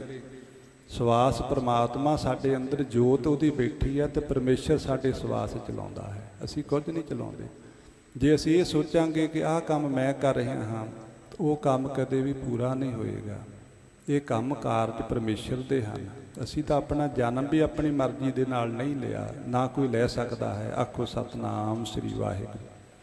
ਜਿੱਥੇ ਪਰਮੇਸ਼ਰ ਦਾ ਹੁਕਮ ਹੋਇਆ, ਇਸ ਨਗਰ ਵਿੱਚ, ਇਸ ਘਰ ਵਿੱਚ, ਇਸ ਭੈਣਾਂ ਭਰਾਵਾਂ ਵਿੱਚ ਸਾਨੂੰ ਰਹਿਣਾ, ਇਹ ਪਰਮੇਸ਼ਰ ਦੀ ਜਦੋਂ ਗੱਲ ਸਮਝ ਪੈ ਜਾਂਦੀ ਹੈ ਕਿ ਪ੍ਰਮਾਤਮਾ ਨੇ ਜਿੱਥੇ ਭੇਜਿਆ ਮੈਂ ਉੱਥੇ ਖੁਸ਼ ਰਵਾਂ, ਮੈਂ ਪ੍ਰਸੰਨ ਰਵਾਂ, ਇਹ ਪਰਮੇਸ਼ਰ ਦੀ ਆਗਿਆ ਹੈ। ਗੁਰੂ ਨੇ ਸੀਸ ਮੰਗਿਆ, ਸਿੱਖ ਨੇ ਹਾਜ਼ਰ ਕਰ ਦਿੱਤਾ, ਬਿਨਾਂ ਕੁਝ ਸੋਚੇ, ਬਿਨਾਂ ਕੁਝ ਸਮਝੇ, ਬਿਨਾਂ ਕਿਸੇ ਸੌਦਾ ਕੀਤੇ। ਇੰਨਾ ਹੀ ਪਤਾ ਕਿ ਗੁਰੂ ਨੇ ਜੋ ਕਰਨਾ ਭਲਾ ਕਰਨਾ ਹੈ। ਆਖੋ ਸਤਨਾਮ ਸ੍ਰੀ ਵਾਹਿਗੁਰੂ। ਮੈਂ ਮੂਰਖ ਨਾ ਜਾਣਾ, ਗੁਰੂ ਮੇਰਾ ਭਲਾ ਕਰੇ। ਮੈਂ ਮੂਰਖ ਨਾ ਜਾਣਾ, ਗੁਰੂ ਮੇਰਾ ਭਲਾ ਕਰੇ। ਮੈਂ ਮੂਰਖ ਨਾ ਜਾਣਾ, ਗੁਰੂ ਮੇਰਾ ਭਲਾ ਕਰੇ। ਮੈਂ ਮੂਰਖ ਨਾ ਜਾਣਾ, ਗੁਰੂ ਮੇਰਾ ਭਲਾ ਕਰੇ। ਇੱਕ ਦ੍ਰਿਸ਼ਟਾਂਤ ਆਉਂਦਾ, ਛੋਟੀ ਜੀ ਕਹਾਣੀ, ਸਮਝਣ ਵਾਸਤੇ ਸੌਖਾ ਹੋ ਜਾਏਗਾ। ਕਿ ਇੱਕ ਸੰਤ ਹਨ, ਇੱਕ ਉਹਨਾਂ ਦਾ ਚੇਲਾ ਹੈ। ਉਹ ਤੀਰਥ ਯਾਤਰਾ 'ਤੇ ਗਏ। ਦੋਵੇਂ ਇੱਕ ਦੂਜੇ ਦੇ ਨਾਲ ਚੱਲਦੇ ਹਨ, ਇੱਕ ਦੂਜੇ ਦਾ ਬਚਨ ਮੰਨਦੇ ਹਨ। ਕੀ ਹੋਇਆ ਕਿ ਤੀਰਥ ਯਾਤਰਾ ਬੜਾ ਲੰਬਾ ਪੈਂਡਾ ਹੈ। ਰਸਤੇ ਦੇ ਵਿੱਚ ਜੰਗਲ ਦਾ ਪੈਂਡਾ ਆ ਗਿਆ। ਉਹ ਜੰਗਲ ਮੁੱਕਣ 'ਤੇ ਨਾ ਆਵੇ। ਬਹੁਤ ਲੰਬਾ ਚੌੜਾ ਜੰਗਲ ਹੈ। ਕੋਲ ਕੁਝ ਲੰਗਰ ਪ੍ਰਸ਼ਾਦ ਸੀ, ਉਹ ਛਕ ਲਿਆ। ਤੇ ਉਹ ਮਹਾਤਮਾ ਮਹਾਂਪੁਰਖ ਕਹਿਣ ਲੱਗੇ ਆਪਣੇ ਚੇਲੇ ਨੂੰ ਕਿ ਬੇਟਾ, ਜੰਗਲ ਤਾਂ ਮੁੱਕਣ 'ਤੇ ਨਹੀਂ ਆਉਂਦਾ, ਸਾਰੀ ਰਾਤ ਵੀ ਚੱਲੀਏ ਤਾਂ ਜੰਗਲ ਨਹੀਂ ਮੁੱਕਣਾ। ਕਿਤੇ ਕੋਈ ਝਾੜੀ, ਕਿਤੇ ਕੋਈ ਝੁੱਗੀ, ਕਿਤੇ ਕੋਈ ਰੁੱਖ ਦਾ ਆਸਰਾ ਲੈ ਕੇ ਆਪਾਂ ਇੱਥੇ ਰਾਤ ਕੱਟ ਲਈਏ, ਸਵੇਰੇ ਉੱਠਾਂਗੇ ਤਾਂ ਚੱਲ ਪਵਾਂਗੇ। ਕਹਿਣ ਲੱਗੇ ਠੀਕ ਹੈ। ਥੋੜ੍ਹੀ ਜਿਹੀ ਸੁਰੱਖਿਅਤ ਜਗ੍ਹਾ ਦੇਖੀ, ਕੋਈ ਝਾੜੀ ਜਿਹੀ ਦੇਖੀ, ਤਾਂ ਉੱਥੇ ਦੋਵੇਂ ਗੁਰੂ ਅਤੇ ਚੇਲਾ, ਸੰਤ ਅਤੇ ਸਿੱਸ਼ ਉੱਥੇ ਆਰਾਮ ਕਰਨ ਵਾਸਤੇ ਲੰਬੇ ਪੈ ਜਾਂਦੇ ਹਨ। ਉਹ ਮਹਾਤਮਾ ਕਹਿਣ ਲੱਗੇ ਕਿ ਜੰਗਲ ਦਾ ਮਾਮਲਾ ਹੈ, ਇੱਥੇ ਸੱਪ ਵੀ ਹਨ, ਸ਼ੇਰ ਵੀ ਹਨ, ਆਪਾਂ ਨੂੰ ਦੋਵਾਂ ਨੂੰ ਇਕੱਠਿਆਂ ਨਹੀਂ ਸੌਣਾ ਚਾਹੀਦਾ। ਪਹਿਲਾਂ ਅੱਧੀ ਰਾਤ ਤੂੰ ਜਾਗ ਅਤੇ ਅਸੀਂ ਆਰਾਮ ਕਰਦੇ ਹਾਂ, ਮਗਰਲੀ ਅੱਧੀ ਰਾਤ ਅਸੀਂ ਜਾਗਾਂਗੇ, ਫਿਰ ਤੂੰ ਆਰਾਮ ਕਰ ਲੈ। ਇਹ ਸੰਤ ਅਤੇ ਚੇਲੇ ਦੇ ਬਚਨ ਹੋ ਰਹੇ ਹਨ। ਕੀ ਹੋਇਆ ਕਿ ਉਹ ਜਿਹੜਾ ਚੇਲਾ ਆਰਾਮ ਕਰਦਾ ਹੈ, ਸੰਤਾਂ ਦੀ ਡਿਊਟੀ ਆ ਗਈ ਕਿ ਉਹ ਜਾਗਣ ਦੀ। ਪਹਿਲਾਂ ਅੱਧੀ ਰਾਤ ਚੇਲਾ ਜਾਗਿਆ, ਫਿਰ ਸੰਤ ਜਾਗੇ। ਜਿਸ ਵੇਲੇ ਚੇਲਾ ਸੁੱਤਾ ਪਿਆ ਹੈ ਅਤੇ ਸੰਤ ਜਾਗਦੇ ਹਨ ਕਿ ਇੱਕ ਸੱਪ ਆਇਆ ਅਤੇ ਉਹਦੇ ਡੰਗ ਮਾਰਨ ਲੱਗਾ ਚੇਲੇ ਦੇ। ਤੇ ਸੰਤ ਨੇ ਉਹ ਸੋਟੀ ਦੇ ਨਾਲ ਸੱਪ ਨੂੰ ਪਰੇ ਕਰ ਦਿੱਤਾ। ਜਿਹੜੇ ਮਹਾਤਮਾ ਪੁਰਸ਼ ਹੁੰਦੇ ਹਨ, ਉਹ 84 ਲੱਖ ਜੂਨ ਦੀ ਭਾਸ਼ਾ ਸਮਝਦੇ ਆ। ਪਰੇ ਕੀਤਾ ਸੱਪ, ਫਿਰ ਉਹਦੇ ਗਲ ਵੱਲ ਨੂੰ ਆ ਗਿਆ, ਫਿਰ ਸੋਟੀ ਨਾਲ ਪਰਾ ਕੀਤਾ, ਫਿਰ ਗਲ ਵੱਲ ਨੂੰ ਆ ਗਿਆ। ਤੇ ਉਹ ਸੰਤ ਆਪਣੀ ਰੱਬੀ ਸ਼ਕਤੀ ਦੇ ਨਾਲ ਉਹਨੂੰ ਪੁੱਛਦੇ ਆ ਕਿ ਦੱਸ ਤੇਰਾ ਇਹਦਾ ਕੀ ਲੇਖਾ, ਤੂੰ ਕਿਉਂ ਇਹਨੂੰ ਮਾਰਨਾ ਚਾਹੁੰਦਾ, ਤੂੰ ਬਾਰ-ਬਾਰ ਇਹਦੇ ਵੱਲ ਆਉਣਾ, ਮੈਂ ਤੈਨੂੰ ਦੂਰ ਕਰਦਾ, ਮੈਂ ਤੇਰੇ ਵੀ ਸੋਟੀਆਂ ਨਹੀਂ ਮਾਰਦਾ ਕਿ ਤੂੰ ਮਰ ਨਾ ਜਾਏ, ਤੂੰ ਦੱਸ ਤੂੰ ਇਹ ਤੋਂ ਕੀ ਲੈਣਾ। ਉਹਦੀ ਫਿਰ ਰੂਹ ਦੱਸਦੀ ਹੈ ਸੱਪ ਦੀ ਕਿ ਪਿਛਲੇ ਜਨਮ ਵਿੱਚ ਇਹਨੇ ਮੈਨੂੰ ਡੰਗ ਮਾਰ ਕੇ ਮਾਰਿਆ ਸੀ, ਇਹਨੇ ਮੇਰਾ ਖੂਨ ਪੀਤਾ ਸੀ, ਤੇ ਮੈਂ ਇਹਦਾ ਖੂਨ ਪੀਣਾ, ਮੇਰਾ ਤਾਂ ਲੇਖਾ ਪੂਰਾ ਹੋਣਾ, ਤੇ ਮੈਨੂੰ ਇਹਦਾ ਖੂਨ ਚਾਹੀਦਾ ਹੈ। ਉਹ ਸੰਤ ਕਹਿਣ ਲੱਗੇ ਮੈਂ ਤੇਰਾ ਲੇਖਾ ਵੀ ਪੂਰਾ ਕਰ ਦੇਣਾ, ਤੇਰੀ ਜਾਨ ਵੀ ਬਚ ਜਾਏਗੀ। ਤੇਰਾ ਖੂਨ ਪੀਤਾ, ਹੁਣ ਤੂੰ ਖੂਨ ਪੀ ਲਾ, ਮੈਂ ਤੈਨੂੰ ਇਹਦਾ ਖੂਨ ਕੱਢ ਕੇ ਦੇ ਦਿੰਦਾ। ਆਪਣੇ ਕੋਲੋਂ ਕਰਦ ਲੈ ਕੇ ਥੋੜ੍ਹਾ ਖੂਨ ਕੱਢ ਕੇ ਕੌਲੀ 'ਚ ਪਾ ਕੇ ਸੱਪ ਨੂੰ ਦੇ ਦਿੱਤਾ। ਸੱਪ ਨੇ ਖੂਨ ਪੀ ਲਿਆ, ਚਲੇ ਗਿਆ। ਤੇ ਜਿਸ ਵੇਲੇ ਕਰਦ ਮਾਰ ਕੇ ਖੂਨ ਕੱਢਣਾ ਸੀ, ਤੇ ਚੇਲੇ ਨੇ ਮਾੜਾ ਜਿਹਾ ਅੱਖਾਂ ਖੋਲ੍ਹ ਕੇ ਦੇਖਿਆ ਕਿ ਇਹ ਮੇਰੇ ਕਰਦ ਕੌਣ, ਇਹ ਹਥਿਆਰ ਕੌਣ ਮਾਰਿਆ, ਛੁਰੀ ਕੌਣ ਮਾਰਿਆ। ਜਦੋਂ ਚੇਲੇ ਨੇ ਦੇਖਿਆ ਕਿ ਇਹ ਤਾਂ ਸੰਤ ਹੀ ਛੁਰੀ ਮਾਰਦੇ ਆ, ਉਸੇ ਵੇਲੇ ਅੱਖਾਂ ਮੀਟ ਲਈਆਂ ਤਾਂ ਫਿਰ ਉਹ ਪੈ ਗਿਆ। ਜਿਹੜੀ ਘਟਨਾ ਸੀ ਬੀਤ ਗਈ, ਰਾਤ ਬੀਤ ਗਈ, ਪ੍ਰਭਾਤ ਹੋ ਗਈ, ਚਾਲੇ ਪਾ ਦਿੱਤੇ। ਇੱਕ ਦਿਨ ਬੀਤਿਆ, 2 ਦਿਨ ਬੀਤਿਆ। ਚੇਲੇ ਨੇ ਇਹ ਨਹੀਂ ਪੁੱਛਿਆ ਸੰਤ ਨੂੰ ਕਿ ਤੁਸੀਂ ਉਸ ਦਿਨ ਰਾਤ ਨੂੰ ਮੇਰੇ ਛੁਰੀ ਮਾਰ ਕੇ ਖੂਨ ਕੱਢਿਆ, ਉਹਦਾ ਕੀ ਕੀਤਾ? ਕੋਈ ਸਵਾਲ ਹੀ ਨਹੀਂ ਕੀਤਾ। ਉਹ ਸੰਤ ਰੋਜ਼ ਸੋਚਦੇ ਆ ਕਿ ਚੇਲਾ ਮੈਨੂੰ ਪੁੱਛੇਗਾ ਕਿ ਮੇਰੇ ਛੁਰੀ ਕਿਉਂ ਮਾਰੀ ਸੀ, ਮੇਰਾ ਖੂਨ ਕਿਉਂ ਕੱਢਿਆ ਸੀ, ਉਹ ਪੁੱਛੇ ਹੀ ਨਾ। ਕਈ ਮਹੀਨੇ ਬੀਤ ਗਏ, ਉਹਦਾ ਅੰਦਰ ਸਵਾਲ ਸੀ। ਮਹਾਂਪੁਰਸ਼ ਕਹਿਣ ਲੱਗੇ ਕਿ ਇੱਕ ਦਿਨ ਆਪਾਂ ਜੰਗਲ ਵਿੱਚ ਰਾਤ ਕੱਟੀ ਸੀ, ਅੱਧੀ ਰਾਤ ਤੂੰ ਜਾਗਿਆ ਸੀ, ਅੱਧੀ ਰਾਤ ਮੈਂ ਜਾਗਿਆ ਸੀ। ਅੱਧੀ ਰਾਤ ਤੋਂ ਬਾਅਦ ਮੈਂ ਤੇਰੇ ਛੁਰੀ ਮਾਰ ਕੇ ਤੇਰਾ ਖੂਨ ਕੱਢਿਆ ਸੀ, ਤੂੰ ਅੱਜ ਤੱਕ ਪੁੱਛਿਆ ਨਹੀਂ ਕਿ ਉਹ ਮੈਂ ਕਿਉਂ ਕੱਢਿਆ ਸੀ। ਮੇਰੇ ਮਨ ਵਿੱਚ ਬਲਬਲਾ ਹੈ। ਉਹ ਕਹਿੰਦਾ ਪੁੱਛਾਂ ਤਾਂ ਮੈਂ ਤਾਂ ਜੇ ਮੈਨੂੰ ਕੋਈ ਸ਼ੱਕ ਹੋਵੇ, ਜੇ ਤੁਸੀਂ ਮੇਰੇ ਨਾਲ ਕੋਈ ਮਾੜਾ ਕਰਨਾ ਹੋਵੇ। ਮੈਨੂੰ ਕੋਈ ਸ਼ੱਕ ਹੀ ਨਹੀਂ ਕਿ ਤੁਸੀਂ ਕੀ ਕਰਨਾ। ਆਖੋ ਸਤਨਾਮ ਸ੍ਰੀ। ਕਹਿਣ ਤੋਂ ਭਾਵ ਇਹ ਹੈ ਕਿ ਭਾਈ ਦਇਆ ਸਿੰਘ ਤਾਂ ਪੁੱਛਦੇ ਕਿ ਸਾਡੇ ਸਿਰ ਦਾ ਕੀ ਕਰਨਾ। ਉਹਨਾਂ ਨੂੰ ਕੋਈ ਗੁਰੂ ਤੇ ਸ਼ੱਕ ਹੀ ਨਹੀਂ, ਵਿਸ਼ਵਾਸ ਹੀ ਵਿਸ਼ਵਾਸ ਹੈ, ਸ਼ਰਧਾ ਹੀ ਸ਼ਰਧਾ ਹੈ ਕਿ ਜੋ ਗੁਰੂ ਨੇ ਕਰਨਾ ਉਹ ਭਲਾ ਕਰਨਾ, ਮੇਰੇ ਭਲੇ ਵਾਸਤੇ ਕਰਨਾ, ਮੇਰੇ ਤਾਰਨ ਵਾਸਤੇ ਕਰਨਾ। ਕੀ ਹੋਇਆ? ਭਾਈ ਦਇਆ ਸਿੰਘ ਨੇ ਆਪਣਾ ਸੀਸ ਭੇਟ ਕੀਤਾ, ਫਿਰ ਭਾਈ ਧਰਮ ਸਿੰਘ ਨੇ, ਫਿਰ ਭਾਈ ਹਿੰਮਤ ਸਿੰਘ ਨੇ, ਭਾਈ ਮੋਹਕਮ ਸਿੰਘ ਨੇ, ਭਾਈ ਸਾਹਿਬ ਸਿੰਘ ਨੇ, 5 ਪਿਆਰਿਆਂ ਨੇ ਸੀਸ ਦੇ ਦਿੱਤੇ। ਸੀਸ ਦੇ ਦਿੱਤੇ ਗੁਰੂ ਨੂੰ। ਅੱਗੇ ਗੁਰੂ ਨੇ ਚੋਜ ਵਰਤਾਉਣਾ ਕਿ ਗੁਰੂ ਨੇ ਸਾਡਾ ਕਿਵੇਂ ਭਲਾ ਕਰਨਾ। ਜੇ ਅਸੀਂ ਸੋਚਾਂਗੇ ਕਿ ਅਸੀਂ ਅੰਮ੍ਰਿਤ ਛਕ ਲਿਆ, ਸਾਡੇ ਤੋਂ ਰਹਿਤ ਨਹੀਂ ਰੱਖੀ ਜਾਣੀ, ਸਾਡੇ ਤੋਂ ਬਾਣੀ ਨਹੀਂ ਪੜ੍ਹੀ ਜਾਣੀ, ਸਾਡੇ ਤੋਂ ਅੰਮ੍ਰਿਤ ਪਕਾ ਨਹੀਂ ਹੋਣਾ। ਮੈਂ ਆਪ ਜੀ ਨੂੰ ਬੇਨਤੀ ਕਰਦਾ, ਅਸੀਂ ਤਾਂ ਆਪਣੇ ਸਵਾਸ ਵੀ ਨਹੀਂ ਆਪ ਚਲਾਉਂਦੇ, ਅਸੀਂ ਅੰਮ੍ਰਿਤ ਆਪਾਂ ਕੀ ਪਕਾਉਣਾ। ਆਖੋ ਸਤਨਾਮ ਸ੍ਰੀ। ਰਹਿਤ ਅਸੀਂ ਕੀ ਰੱਖਣੀ ਆ। ਅਸਲ ਵਿੱਚ ਸਾਰੀ ਕਹਾਣੀ ਪਰਮੇਸ਼ਰ ਦੀ ਹੈ, ਜਿਹਨੇ ਸਾਨੂੰ ਸਾਜਿਆ, ਜਿਹਨੇ ਸਾਨੂੰ ਸਵਾਸ ਦਿੱਤੇ, ਜਿਹਨੇ ਸਾਨੂੰ ਖਾਣ ਪੀਣ ਵਾਸਤੇ ਦਿੱਤਾ। ਅੱਜ ਦਾ ਜਿਹੜਾ ਹੁਕਮਨਾਮਾ ਆਇਆ ਸੀ ਪ੍ਰਕਾਸ਼ ਵੇਲੇ, ਇਹੀ ਪੰਕਤੀਆਂ ਆਈਆਂ ਸੀ।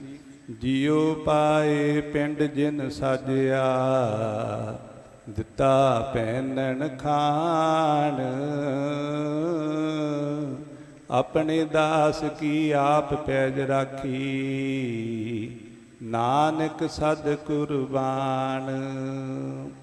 ਕੀ ਅਸੀਂ ਰੋਟੀ ਆਪ ਕਮਾਉਂਦੇ ਆ? ਕੀ ਅਸੀਂ ਧਰਤੀ ਆਪ ਬਣਾਈ ਆ? ਆਪਣੇ ਧੀਆਂ ਪੁੱਤ ਆਪ ਬਣਾਏ ਆ? ਅਸੀਂ ਸਰੀਰ ਆਪਣਾ ਆਪ ਸਾਜਿਆ? ਕਿਹੜਾ ਕੰਮ ਪਹਿਲਾਂ ਆਪ ਕੀਤਾ ਤੇ ਜਿਹੜਾ ਅਸੀਂ ਗਾਂ ਆਪ ਕਰ ਲੈਣਾ। ਆਖੋ ਸਤਨਾਮ ਸ੍ਰੀ। ਕਬੀਰ ਨਾ ਹਮ ਕੀਆ ਨਾ ਕरेंगे, ਨਾ ਕਰ ਸਕੈ ਸਰੀਰ, ਕਿਆ ਜਾਨੋ ਕਿਛ ਹਰ ਕੀਆ, ਭਇਓ ਕਬੀਰ ਕਬੀਰ। ਭਾਈ ਦਇਆ ਸਿੰਘ ਉਹਨਾਂ ਨੇ ਪਹਿਲਾਂ ਸੰਗਤ ਕੀਤੀ ਸੀ, ਇਹ ਸੁਣਿਆ ਹੋਇਆ ਸੀ ਕਿ ਅਸੀਂ ਕੁਛ ਨਹੀਂ ਕਰ ਸਕਦੇ, ਸਾਡੇ ਹੱਥ ਵਿੱਚ ਕੁਝ ਨਹੀਂ ਹੈ। ਬਸ ਇੰਨਾ ਆ ਕਿ ਅਸੀਂ ਗੁਰੂ ਦੇ ਅੱਗੇ ਝੁਕ ਜਾਈਏ, ਆਪਾਂ ਸਮਰਪਿਤ ਕਰ ਦਈਏ, ਗੁਰੂ ਨੂੰ ਕਹੀਏ ਕਿ ਹੁਣ ਅਸੀਂ ਤੇਰੇ ਹਾਂ, ਤੂੰ ਜੋ ਮਰਜ਼ੀ ਕਰ ਲੈ। ਤੇ ਗੁਰੂ ਕਹੇਗਾ ਜੇ ਤੂੰ ਮੇਰਾ ਆ ਤੇ ਮੈਂ ਤੇਰਾ ਹਾਂ। ਆਖੋ ਸਤਨਾਮ ਸ੍ਰੀ। ਜੋ ਕਿਛ ਠਾਕੁਰ ਕਾ ਸੋ ਸੇਵਕ ਕਾ, ਸੇਵਕ ਠਾਕੁਰ ਹੀ ਸੰਗ ਜਾਹਰ ਜੀਓ। ਜੋ ਠਾਕੁਰ ਦਾ ਹੁੰਦਾ ਉਹ ਸੇਵਕ ਦਾ ਹੋ ਜਾਂਦਾ ਹੈ। 5 ਪਿਆਰਿਆਂ ਨੇ ਸਿਰ ਦਿੱਤੇ ਗੁਰੂ ਦੇ ਅੱਗੇ, ਆਪਣੇ ਆਪ ਨੂੰ ਝੁਕਾ ਦਿੱਤਾ ਤੇ ਗੁਰੂ ਅੱਗੇ ਦੇਖੋ ਕੀ ਕਰਦਾ ਹੈ। ਆਖੋ ਸਤਨਾਮ ਸ੍ਰੀ ਵਾਹਿਗੁਰੂ। ਮਿਰਤਕ ਕੋ ਜੀਵਾਲਨ ਹਾਰ, ਭੂਖੇ ਕੋ ਦੇਵਤ ਆਧਾਰ, ਮਿਰਤਕ ਕੋ ਪਾਇਓ ਤਨ ਸਾਸਾ, ਬਿਛਰਤ ਆਨ ਮਿਲਾਇਆ, ਪਸ਼ੂ ਪ੍ਰੇਤ ਮੁਗਧ ਭੈ ਸਰੋਤੇ, ਹਰ ਨਾਮਾ ਮੁਖ ਗਾਇਆ, ਪੂਰੇ ਗੁਰ ਕੀ ਦੇਖ ਵਡਾਈ, ਤਾਕੀ ਕੀਮਤ ਕਹਿਣ ਨਾ ਜਾਈ। ਗੁਰੂ ਨੇ ਕੀ ਕੀਤਾ? ਉਹਨਾਂ ਨੂੰ ਮਰਿਆ ਹੋਇਆਂ ਨੂੰ ਜਿਉਂਦਾ ਕੀਤਾ, ਸਵਾਸ ਪਾਏ, ਉਹਨਾਂ ਦਾ ਜੀਵਨ ਬਦਲਿਆ, ਉਹਨਾਂ ਨੂੰ ਸਵਾਰਿਆ। ਅਸਲ ਵਿੱਚ ਮਹਾਰਾਜ ਸਮਝਾਉਣਾ ਚਾਹੁੰਦੇ ਆ ਕਿ ਜਿਹੜਾ ਅਸੀਂ ਜ਼ਿੰਦਗੀ ਜੀ ਰਹੇ ਹਾਂ ਉਹ ਮਰ ਜਾਂਦੀ ਆ, ਤੇ ਜਦੋਂ ਗੁਰੂ ਕਿਰਪਾ ਕਰਦਾ, ਗੁਰੂ ਆਪਣਾ ਜੀਵਨ ਬਖਸ਼ਿਸ਼ ਕਰਦਾ ਹੈ। ਆਖੋ ਸਤਨਾਮ ਸ੍ਰੀ ਵਾਹਿਗੁਰੂ। 2 ਮਿੰਟ ਆਪਾਂ ਧਾਰਨਾ ਪੜਾਂਗੇ ਕਿ ਗੁਰੂ ਦੇ ਪਿਆਰ ਨਾਲ ਸਾਡੀ ਜ਼ਿੰਦਗੀ ਬਦਲਦੀ ਆ, ਤੇ ਗੁਰੂ ਦੇ ਪਿਆਰ ਦੇ ਨਾਲ ਅਸੀਂ ਹੋਰ ਦੇ ਹੋਰ ਹੋ ਜਾਂਦੇ ਹਾਂ। ਕੀ ਹੋ ਜਾਂਦੇ ਆ? ਅਸੀਂ ਰੱਬ ਜੈਸੇ ਹੋ ਜਾਂਦੇ ਹਾਂ। ਆਖੋ ਸਤਨਾਮ ਸ੍ਰੀ ਵਾਹਿਗੁਰੂ। ਜਿਵੇਂ ਹਰ ਕਣਕ ਦਾ ਦਾਣਾ ਇਹ ਸ਼ਕਤੀ ਰੱਖਦਾ ਕਿ ਹੋਰ ਦਾਣੇ ਪੈਦਾ ਕਰ ਸਕਦਾ, ਲੋੜਵਾ ਸਮਾਂ ਆਉਣ 'ਤੇ ਉਹਨੂੰ ਬੀਜਿਆ ਜਾਵੇ, ਉਹਨੂੰ ਪਾਣੀ ਲਾਇਆ ਜਾਏ, ਇੱਕ ਦਾਣੇ ਦਾ 100 ਦਾਣਾ ਬਣ ਜਾਂਦਾ। ਆਖੋ ਸਤਨਾਮ ਸ੍ਰੀ ਵਾਹਿਗੁਰੂ। ਜਿਹਨੂੰ ਵੀ ਪਰਮੇਸ਼ਰ ਆਪਣੀ ਇਸ ਹੁਕਮ ਦੇ ਨਾਲ ਇਸ ਧਰਤੀ 'ਤੇ ਭੇਜਦਾ, ਆਪਣੀ ਕਾਇਨਾਤ ਵਿੱਚ ਭੇਜਦਾ, ਸ੍ਰਿਸ਼ਟੀ ਵਿੱਚ ਭੇਜਦਾ, ਉਹਨੂੰ ਆਪਣੇ ਜੈਸਾ ਹੋਣ ਦਾ ਬਲ ਦੇ ਕੇ ਭੇਜਦਾ ਹੈ। ਉਹਦੇ ਅੰਦਰ ਜੋਤ ਟਿਕਾਉਂਦਾ ਹੈ, ਆਪਣੇ ਮਿਲਾਪ ਦਾ ਵਸੀਲਾ ਬਣਾਉਂਦਾ ਹੈ। ਅਤੇ ਮਹਾਰਾਜ ਕਹਿੰਦੇ ਜਿਹਨੂੰ ਪਰਮਾਤਮਾ ਦਾ ਪਿਆਰ ਸਮਝ ਪੈ ਜਾਵੇ, ਉਹਦੀ ਜ਼ਿੰਦਗੀ ਬਦਲ ਜਾਂਦੀ ਹੈ, ਉਹਦੀ ਸੋਚਣੀ ਬਦਲ ਜਾਂਦੀ ਹੈ, ਉਹਦੀ ਦ੍ਰਿਸ਼ਟੀ ਬਦਲ ਜਾਂਦੀ। ਜਦੋਂ ਕਿਸੇ ਦੀ ਦ੍ਰਿਸ਼ਟੀ ਬਦਲ ਜਾਏ, ਉਹਦੇ ਵਾਸਤੇ ਸਾਰੀ ਸ੍ਰਿਸ਼ਟੀ ਬਦਲ ਜਾਂਦੀ ਹੈ। ਆਖੋ ਸਤਨਾਮ ਸ੍ਰੀ ਵਾਹਿਗੁਰੂ। ਤੇਰੇ ਪਿਆਰਾਂ ਨੇ ਬਦਲੀ ਜ਼ਿੰਦਗੀ, ਮੈਂ ਹੋਰ ਦੀ ਹੋਰ ਹੋਈ। ਤੇਰੇ ਪਿਆਰਾਂ ਨੇ ਬਦਲੀ ਜ਼ਿੰਦਗੀ, ਮੈਂ ਹੋਰ ਦੀ ਹੋਰ ਹੋਈ। ਤੇਰੇ ਪਿਆਰਾਂ ਨੇ ਬਦਲੀ ਜ਼ਿੰਦਗੀ, ਮੈਂ ਹੋਰ ਦੀ ਹੋਰ ਹੋਈ। ਸਾਰੀ ਦੁਨੀਆ ਜਾਪੇ ਰੂਪ ਤੇਰਾ, ਮੈਂ ਚਰਨਾਂ ਦੀ ਧੂੜ ਹੋਈ। ਸਾਰੀ ਦੁਨੀਆ ਜਾਪੇ ਰੂਪ ਤੇਰਾ, ਮੈਂ ਚਰਨਾਂ ਦੀ ਧੂੜ ਹੋਈ। ਗੁਰੂ ਨਾਨਕ ਦੇਵ ਜੀ ਕਹਿੰਦੇ ਹੋ ਸਭਨਾ ਕੀ ਰੇਣਕਾ, ਤੋ ਆਓ ਹਮਾਰੇ ਪਾਸ। ਜਿਹਨੂੰ ਰੱਬ ਨਾਲ ਮਨਾਉਣਾ ਹੁੰਦਾ ਹੈ, ਪਰਮਾਤਮਾ ਨੂੰ ਚਰਨ ਧੂੜੀ ਬਣਾਉਂਦਾ ਹੈ। ਇਹ ਪਰਮੇਸ਼ਰ ਦੀ ਸ਼ਰਤ ਹੈ। ਪਰਮਾਤਮਾ ਨੇ ਇਹ ਨਹੀਂ ਆਖਿਆ ਕਿ ਤੁਸੀਂ 12 ਸਾਲ ਬੰਦਗੀ ਕਰੋਗੇ, ਤੁਸੀਂ ਮੈਨੂੰ ਮਿਲ ਪਵੋਗੇ। ਤੁਸੀਂ 100 ਸਾਲ ਬੰਦਗੀ ਕਰੋਗੇ, ਤੁਸੀਂ ਮੇਰੇ ਪਾਸ ਆ ਜਾਓਗੇ। ਕੋਈ ਸ਼ਰਤ ਨਹੀਂ। ਤੁਸੀਂ 10 ਪਾਠ ਜਪਜੀ ਸਾਹਿਬ ਕਰੋਗੇ, ਮੇਰੇ ਕੋਲ ਆ ਜਾਓਗੇ। ਇਹ ਵੀ ਨਹੀਂ ਆਖਿਆ। ਤੁਸੀਂ ਆਹ ਕਰੋਗੇ, ਇਹ ਵੀ ਨਹੀਂ ਆਖਿਆ। ਇੰਨਾ ਹੀ ਬਚਨ ਕੀਤਾ ਕਿ ਤੂੰ ਚਰਨ ਧੂੜੀ ਹੋ ਜਾ ਅਤੇ ਉਦੋਂ ਹੀ ਮੇਰੇ ਕੋਲ ਆ ਜਾ। ਆਖੋ ਸਤਨਾਮ ਸ੍ਰੀ ਵਾਹਿਗੁਰੂ। ਹੋ ਸਭਨਾ ਕੀ ਰੇਣਕਾ, ਤੋ ਆਓ ਹਮਾਰੇ ਪਾਸ। ਸਭਨਾ ਦੇ ਵਿੱਚ ਸਾਰਾ ਸੰਸਾਰ ਹੀ ਆ ਜਾਂਦਾ। 84 ਲੱਖ ਜੂਨ ਆ ਜਾਂਦੀ ਹੈ। ਤੁਸੀਂ ਇਹ ਸੋਚੋ ਕਿ ਸਾਨੂੰ ਕਿੱਡਾ ਵੱਡਾ ਹੌਸਲਾ ਚਾਹੀਦਾ ਦੂਸਰੇ ਦੀ ਚਰਨ ਧੂੜੀ ਹੋਣ ਵਾਸਤੇ। ਹਜੇ ਤਾਂ ਅਸੀਂ ਬੰਦਿਆਂ ਦੀ ਚਰਨ ਧੂੜੀ ਹੋਣ ਵਾਸਤੇ ਤਿਆਰ ਨਹੀਂ, ਆਪਣੇ ਮਾਂ-ਬਾਪ ਦੀ ਚਰਨ ਧੂੜੀ ਹੋਣ ਵਾਸਤੇ ਤਿਆਰ ਨਹੀਂ, ਅਤੇ ਸਾਰੀ ਸ੍ਰਿਸ਼ਟੀ ਦੀ, ਸਾਰੀ 84 ਲੱਖ ਜੂਨ ਦੀ ਚਰਨ ਧੂੜੀ ਕਦੋਂ ਹੋਵਾਂਗੇ? ਕਹਿੰਦੇ ਉਦੋਂ ਮੇਰੇ ਪਾਸ ਆਏਗਾ ਜਦੋਂ ਆਪਣੇ ਮਨ ਨੂੰ ਸਾਰਿਆਂ ਦੇ ਚਰਨਾਂ ਦੇ ਥੱਲੇ ਲਾ ਦੇਵੇਗਾ, ਸਾਰਿਆਂ ਦੇ ਚਰਨਾਂ 'ਤੇ ਝੁਕਾ ਦੇਵੇਗਾ। ਅਤੇ ਕਹੋ ਨਾਨਕ ਹੁਣ ਨਿਰਭਉ ਹੋਈ, ਸੋ ਪ੍ਰਭ ਮੇਰਾ ਓਹਲਾ। ਇਹ ਜੀਵ ਆਤਮਾ ਉਦੋਂ ਨਿਰਭਉ ਹੋ ਜਾਂਦੀ ਹੈ ਜਦੋਂ ਪਰਮਾਤਮਾ ਦਾ ਓਹਲਾ ਬਣ ਜਾਂਦਾ ਹੈ। ਅਤੇ ਕਲਗੀਧਰ ਪਿਤਾ ਨੇ ਕੀ ਕੀਤਾ? ਉਹਨਾਂ ਪੰਜਾਂ ਨੂੰ ਸਵਾਸ ਦੇ ਕੇ, ਜੀਵਨ ਦੇ ਕੇ, ਉਹਨਾਂ ਦੇ ਬਾਣਾ ਪਹਿਨਾ ਕੇ ਫਿਰ ਅੰਮ੍ਰਿਤ ਤਿਆਰ ਕੀਤਾ। ਅੰਮ੍ਰਿਤ ਕਿਵੇਂ ਤਿਆਰ ਹੋਇਆ? ਇੱਕ ਸਰਬ ਲੋਹ ਦਾ ਬਾਟਾ, ਉਹਦੇ ਵਿੱਚ ਸਤਲੁਜ ਦਾ ਜਲ ਪਾ ਕੇ, ਉਹਦੇ ਵਿੱਚ ਖੰਡਾ ਪਾ ਕੇ, ਨਾਲ ਨਾਲ ਬਾਣੀ ਪੜ੍ਹਦੇ ਹਨ, ਨਾਲ ਨਾਲ ਖੰਡਾ ਫੇਰਦੇ ਹਨ। ਅਤੇ ਮਾਤਾ ਜੀ ਸਾਹਿਬ ਕੌਰ ਨੇ ਪਤਾਸੇ ਪਾਏ ਅਤੇ ਅੰਮ੍ਰਿਤ ਤਿਆਰ ਹੋ ਰਿਹਾ ਹੈ। ਬਾਣੀ ਕਿਹੜੀ ਪੜ੍ਹੀ ਗਈ? ਸ੍ਰੀ ਜਪਜੀ ਸਾਹਿਬ, ਸ੍ਰੀ ਜਾਪ ਸਾਹਿਬ, ਸਵਈਏ, ਚੌਪਈ ਸਾਹਿਬ, ਆਨੰਦ ਸਾਹਿਬ। ਅੱਜ ਸੰਸਾਰ ਵਿੱਚ ਐਸਾ ਵੀ ਹੋ ਰਿਹਾ, ਜਿਹੜੇ ਦਸਮ ਗ੍ਰੰਥ ਨੂੰ ਨਹੀਂ ਮੰਨਦੇ, ਉਹ ਗੁਰੂ ਗ੍ਰੰਥ ਸਾਹਿਬ ਦੀ ਬਾਣੀ, ਜਪਜੀ ਸਾਹਿਬ ਅਤੇ ਰਹਿ ਰਾਸਤਾ ਸੋਹਲੇ ਦੀ ਬਾਣੀ ਪੜ੍ਹ ਕੇ ਅੰਮ੍ਰਿਤ ਤਿਆਰ ਕਰਕੇ ਛਕਾਉਂਦੇ ਆ। ਜਦੋਂ ਕਿ ਕਲਗੀਧਰ ਪਿਤਾ ਨੇ 5 ਬਾਣੀਆਂ ਪੜ੍ਹੀਆਂ। ਬਾਣੀ ਗੁਰੂ ਗ੍ਰੰਥ ਸਾਹਿਬ ਦੀ ਵੀ ਮਹਾਨ ਹੈ, ਪਰ ਜਿਹੜੀ ਕਲਗੀਧਰ ਪਿਤਾ ਨੇ ਮਰਜ਼ਾਦਾ ਚਲਾਈ, ਅਸੀਂ ਉਹਦੇ 'ਤੇ ਪਹਿਰਾ ਦੇਵਾਂਗੇ ਤਾਂ ਸਾਡਾ ਭਲਾ ਹੋਏਗਾ। ਕਲਗੀਧਰ ਪਿਤਾ ਜੀ ਨੇ ਕੀ ਕੀਤਾ? ਇਹ 5 ਬਾਣੀਆਂ ਪੜ੍ਹ ਕੇ ਅੰਮ੍ਰਿਤ ਤਿਆਰ ਹੋਇਆ। ਅੰਮ੍ਰਿਤ ਤਿਆਰ ਕਰਕੇ 5-5 ਚੂਲੇ ਉਹਨਾਂ ਨੂੰ ਛਕਾਏ ਗਏ। ਇਹ ਅੰਮ੍ਰਿਤ ਜਿਹੜਾ ਹੈ ਅੰਦਰ ਜਾ ਕੇ ਸਾਡਾ ਹਿਰਦਾ ਪਵਿੱਤਰ ਕਰੇ। ਹਿਰਦਾ ਸ਼ੁੱਧ ਹੋਏਗਾ, ਸਾਡੀ ਵਿਚਾਰ ਸ਼ੁੱਧ ਹੋਏਗੀ। 5 ਚੂਲੇ ਸੀਸ ਵਿੱਚ ਪਾਏ, ਸਾਡੀ ਮੱਤ ਪਵਿੱਤਰ ਹੋਵੇ। ਜਿੰਨਾ ਚਿਰ ਮੱਤ ਪਵਿੱਤਰ ਨਹੀਂ ਹੁੰਦੀ, ਅਸੀਂ ਚੰਗਾ ਸੋਚ ਨਹੀਂ ਸਕਾਂਗੇ। ਅੱਗੇ ਜਾ ਕੇ 5 ਚੂਲੇ ਸਾਡੀ ਨੇਤਰਾਂ ਵਿੱਚ ਪਾਏ, ਸਾਡੀ ਦ੍ਰਿਸ਼ਟੀ ਸ਼ੁੱਧ ਹੋਵੇ, ਸਾਡਾ ਦੇਖਣਾ ਚੰਗਾ ਹੋਵੇ। ਆਖੋ ਸਤਨਾਮ ਸ੍ਰੀ ਵਾਹਿਗੁਰੂ। ਬੱਚੇ ਨੇ ਕਵਿਤਾ ਪੜ੍ਹੀ ਸੀ, ਉਹਦੇ ਵਿੱਚ ਜ਼ਿਕਰ ਆਇਆ ਸੀ ਕਿ ਧੀਆਂ ਭੈਣਾਂ ਨੂੰ ਤੱਕਣ ਦਾ ਜ਼ਿਕਰ ਆਇਆ ਸੀ। ਇਹ ਅੰਮ੍ਰਿਤ ਜਿਹੜੇ ਛਿੱਟੇ ਨੇਤਰਾਂ ਵਿੱਚ ਇਸ ਕਰਕੇ ਮਾਰੇ ਕਿ ਸਾਡੀ ਦ੍ਰਿਸ਼ਟੀ ਵਿੱਚ ਅੰਮ੍ਰਿਤ ਆ ਜਾਏ, ਸਾਡੀ ਨਿਗਾਹ ਪਵਿੱਤਰ ਹੋ ਜਾਏ। ਦੇਖਣਾ ਮਾੜਾ ਨਹੀਂ ਹੈ, ਸੰਸਾਰ ਵਿੱਚ ਕੋਈ ਚੀਜ਼ ਨੂੰ ਦੇਖਣਾ ਮਾੜਾ ਨਹੀਂ ਹੈ, ਪਰ ਮਾੜੀ ਬਿਰਤੀ ਨਾਲ ਦੇਖਣਾ ਉਹ ਮਾੜਾ ਹੈ। ਆਖੋ ਸਤਨਾਮ ਸ੍ਰੀ ਵਾਹਿਗੁਰੂ। ਗੁਰੂ ਨਾਨਕ ਪਿਤਾ ਜੀ ਕਹਿੰਦੇ ਕਿ ਤੁਸੀਂ ਹਰ ਚੀਜ਼ ਵੱਲ ਦੇਖੋ, ਹਰ ਚੀਜ਼ ਵਿੱਚ ਤੁਸੀਂ ਇਹ ਦੇਖੋ ਕਿ ਇਹਦੇ ਵਿੱਚ ਪਰਮੇਸ਼ਰ ਹੈ, ਪਰਮਾਤਮਾ ਹੈ। ਆਖੋ ਸਤਨਾਮ ਸ੍ਰੀ ਵਾਹਿਗੁਰੂ। ਜੋ ਦਿਸੈ ਸੋ ਤੇਰਾ ਰੂਪ, ਸਭ ਗੋਬਿੰਦ ਹੈ, ਸਭ ਗੋਬਿੰਦ ਹੈ, ਗੋਬਿੰਦ ਬਿਨ ਨਹੀਂ ਕੋਈ। ਸਭ ਗੋਬਿੰਦ ਹੈ, ਸਭ ਗੋਬਿੰਦ ਹੈ, ਗੋਬਿੰਦ ਬਿਨ ਨਹੀਂ ਕੋਈ। ਪਾਤਸ਼ਾਹ ਨੇ ਨੇਤਰ ਪਵਿੱਤਰ ਕਰ ਦਿੱਤੇ, ਸੀਸ ਪਵਿੱਤਰ ਕਰ ਦਿੱਤਾ, ਹਿਰਦਾ ਪਵਿੱਤਰ ਕਰ ਦਿੱਤਾ। ਜਦੋਂ ਹਿਰਦਾ ਸ਼ੁੱਧ ਹੁੰਦਾ ਹੈ, ਜਾ ਕਾ ਹਿਰਦਾ ਸ਼ੁੱਧ ਹੈ, ਖੋਜ ਸ਼ਬਦ ਮੈਲੇ। ਉਹ ਜਿਹੜਾ ਪਰਮੇਸ਼ਰ ਕਣ ਕਣ ਵਿੱਚ ਵਸਦਾ ਹੈ, ਜਿਹਨੂੰ ਨਿਰਾਕਾਰ ਕਹਿੰਦੇ ਹੈ, ਉਹਨੂੰ ਸ਼ਬਦ ਦੇ ਆਸਰੇ ਅਸੀਂ ਖੋਜ ਸਕਦੇ ਹਾਂ। ਸਤਿਗੁਰੂ ਮਿਹਰ ਕਰਨ ਆਪਾਂ ਗੁਰੂ ਪਿਤਾ ਦੀ ਯਾਦ ਵਿੱਚ ਬੈਠੇ ਹਾਂ, ਸਾਡਾ ਬੈਠਣਾ ਸਫਲ ਹੋਵੇ, ਸਾਡੀਆਂ ਹਾਜ਼ਰੀਆਂ ਪ੍ਰਵਾਨ ਹੋਣ, ਸਾਡੇ ਬੱਚੇ ਇੱਧਰਲੇ ਪਾਸੇ ਲੱਗਣ। ਜੋ ਪਰਮਾਤਮਾ ਨਾਲ ਜੁੜ ਕੇ ਆਨੰਦ ਪ੍ਰਾਪਤ ਹੁੰਦਾ ਹੈ, ਦੁਨੀਆ ਦੇ ਕਿਸੇ ਕੋਨੇ ਵਿੱਚੋਂ ਆਨੰਦ ਖਰੀਦਿਆ ਨਹੀਂ ਜਾ ਸਕਦਾ।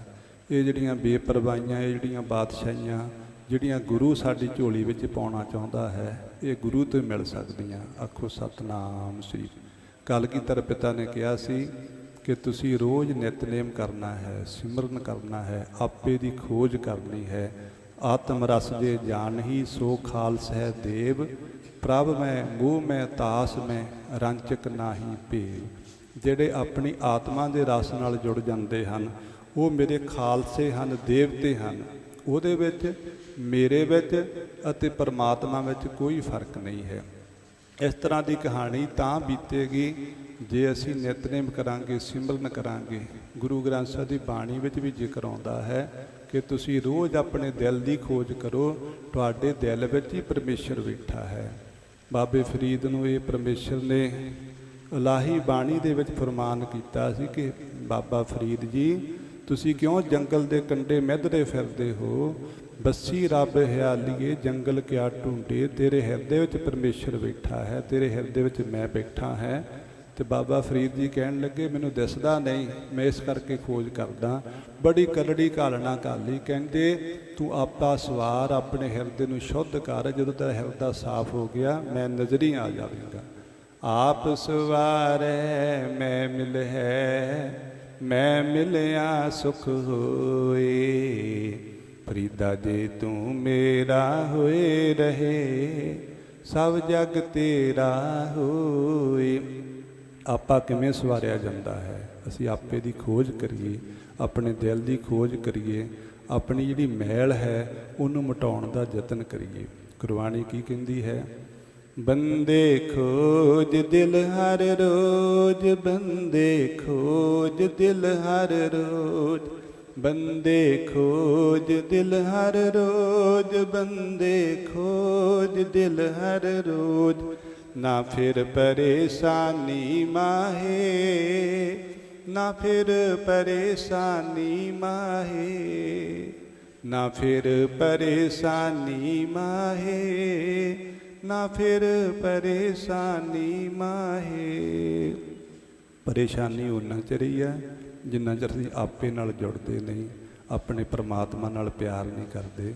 ਪਿਆਰ ਦੇ ਵਿੱਚ ਇਹ ਭੁੱਲ ਹੀ ਜਾਂਦਾ ਹੈ ਕਿ ਦੁੱਖ ਕਿਹਨੂੰ ਕਹਿੰਦੇ ਆ, ਸੁੱਖ ਕਿਹਨੂੰ ਕਹਿੰਦੇ ਆ, ਅਮੀਰੀ ਕੀ ਹੁੰਦੀ ਹੈ, ਗਰੀਬੀ ਕੀ ਹੁੰਦੀ ਹੈ, ਇੱਜ਼ਤ ਕੀ ਹੁੰਦੀ ਹੈ, ਬੇਇੱਜ਼ਤੀ ਕੀ ਹੁੰਦੀ ਹੈ। ਇਹ ਚੀਜ਼ਾਂ, ਇਹਦੀ ਪਰਿਭਾਸ਼ਾ ਹੀ ਖਤਮ ਹੋ ਜਾਂਦੀ ਹੈ। ਬਸ ਇੱਕੋ ਪਰਮਾਤਮਾ ਦਾ ਪਿਆਰ ਦਿਸਦਾ ਹੈ।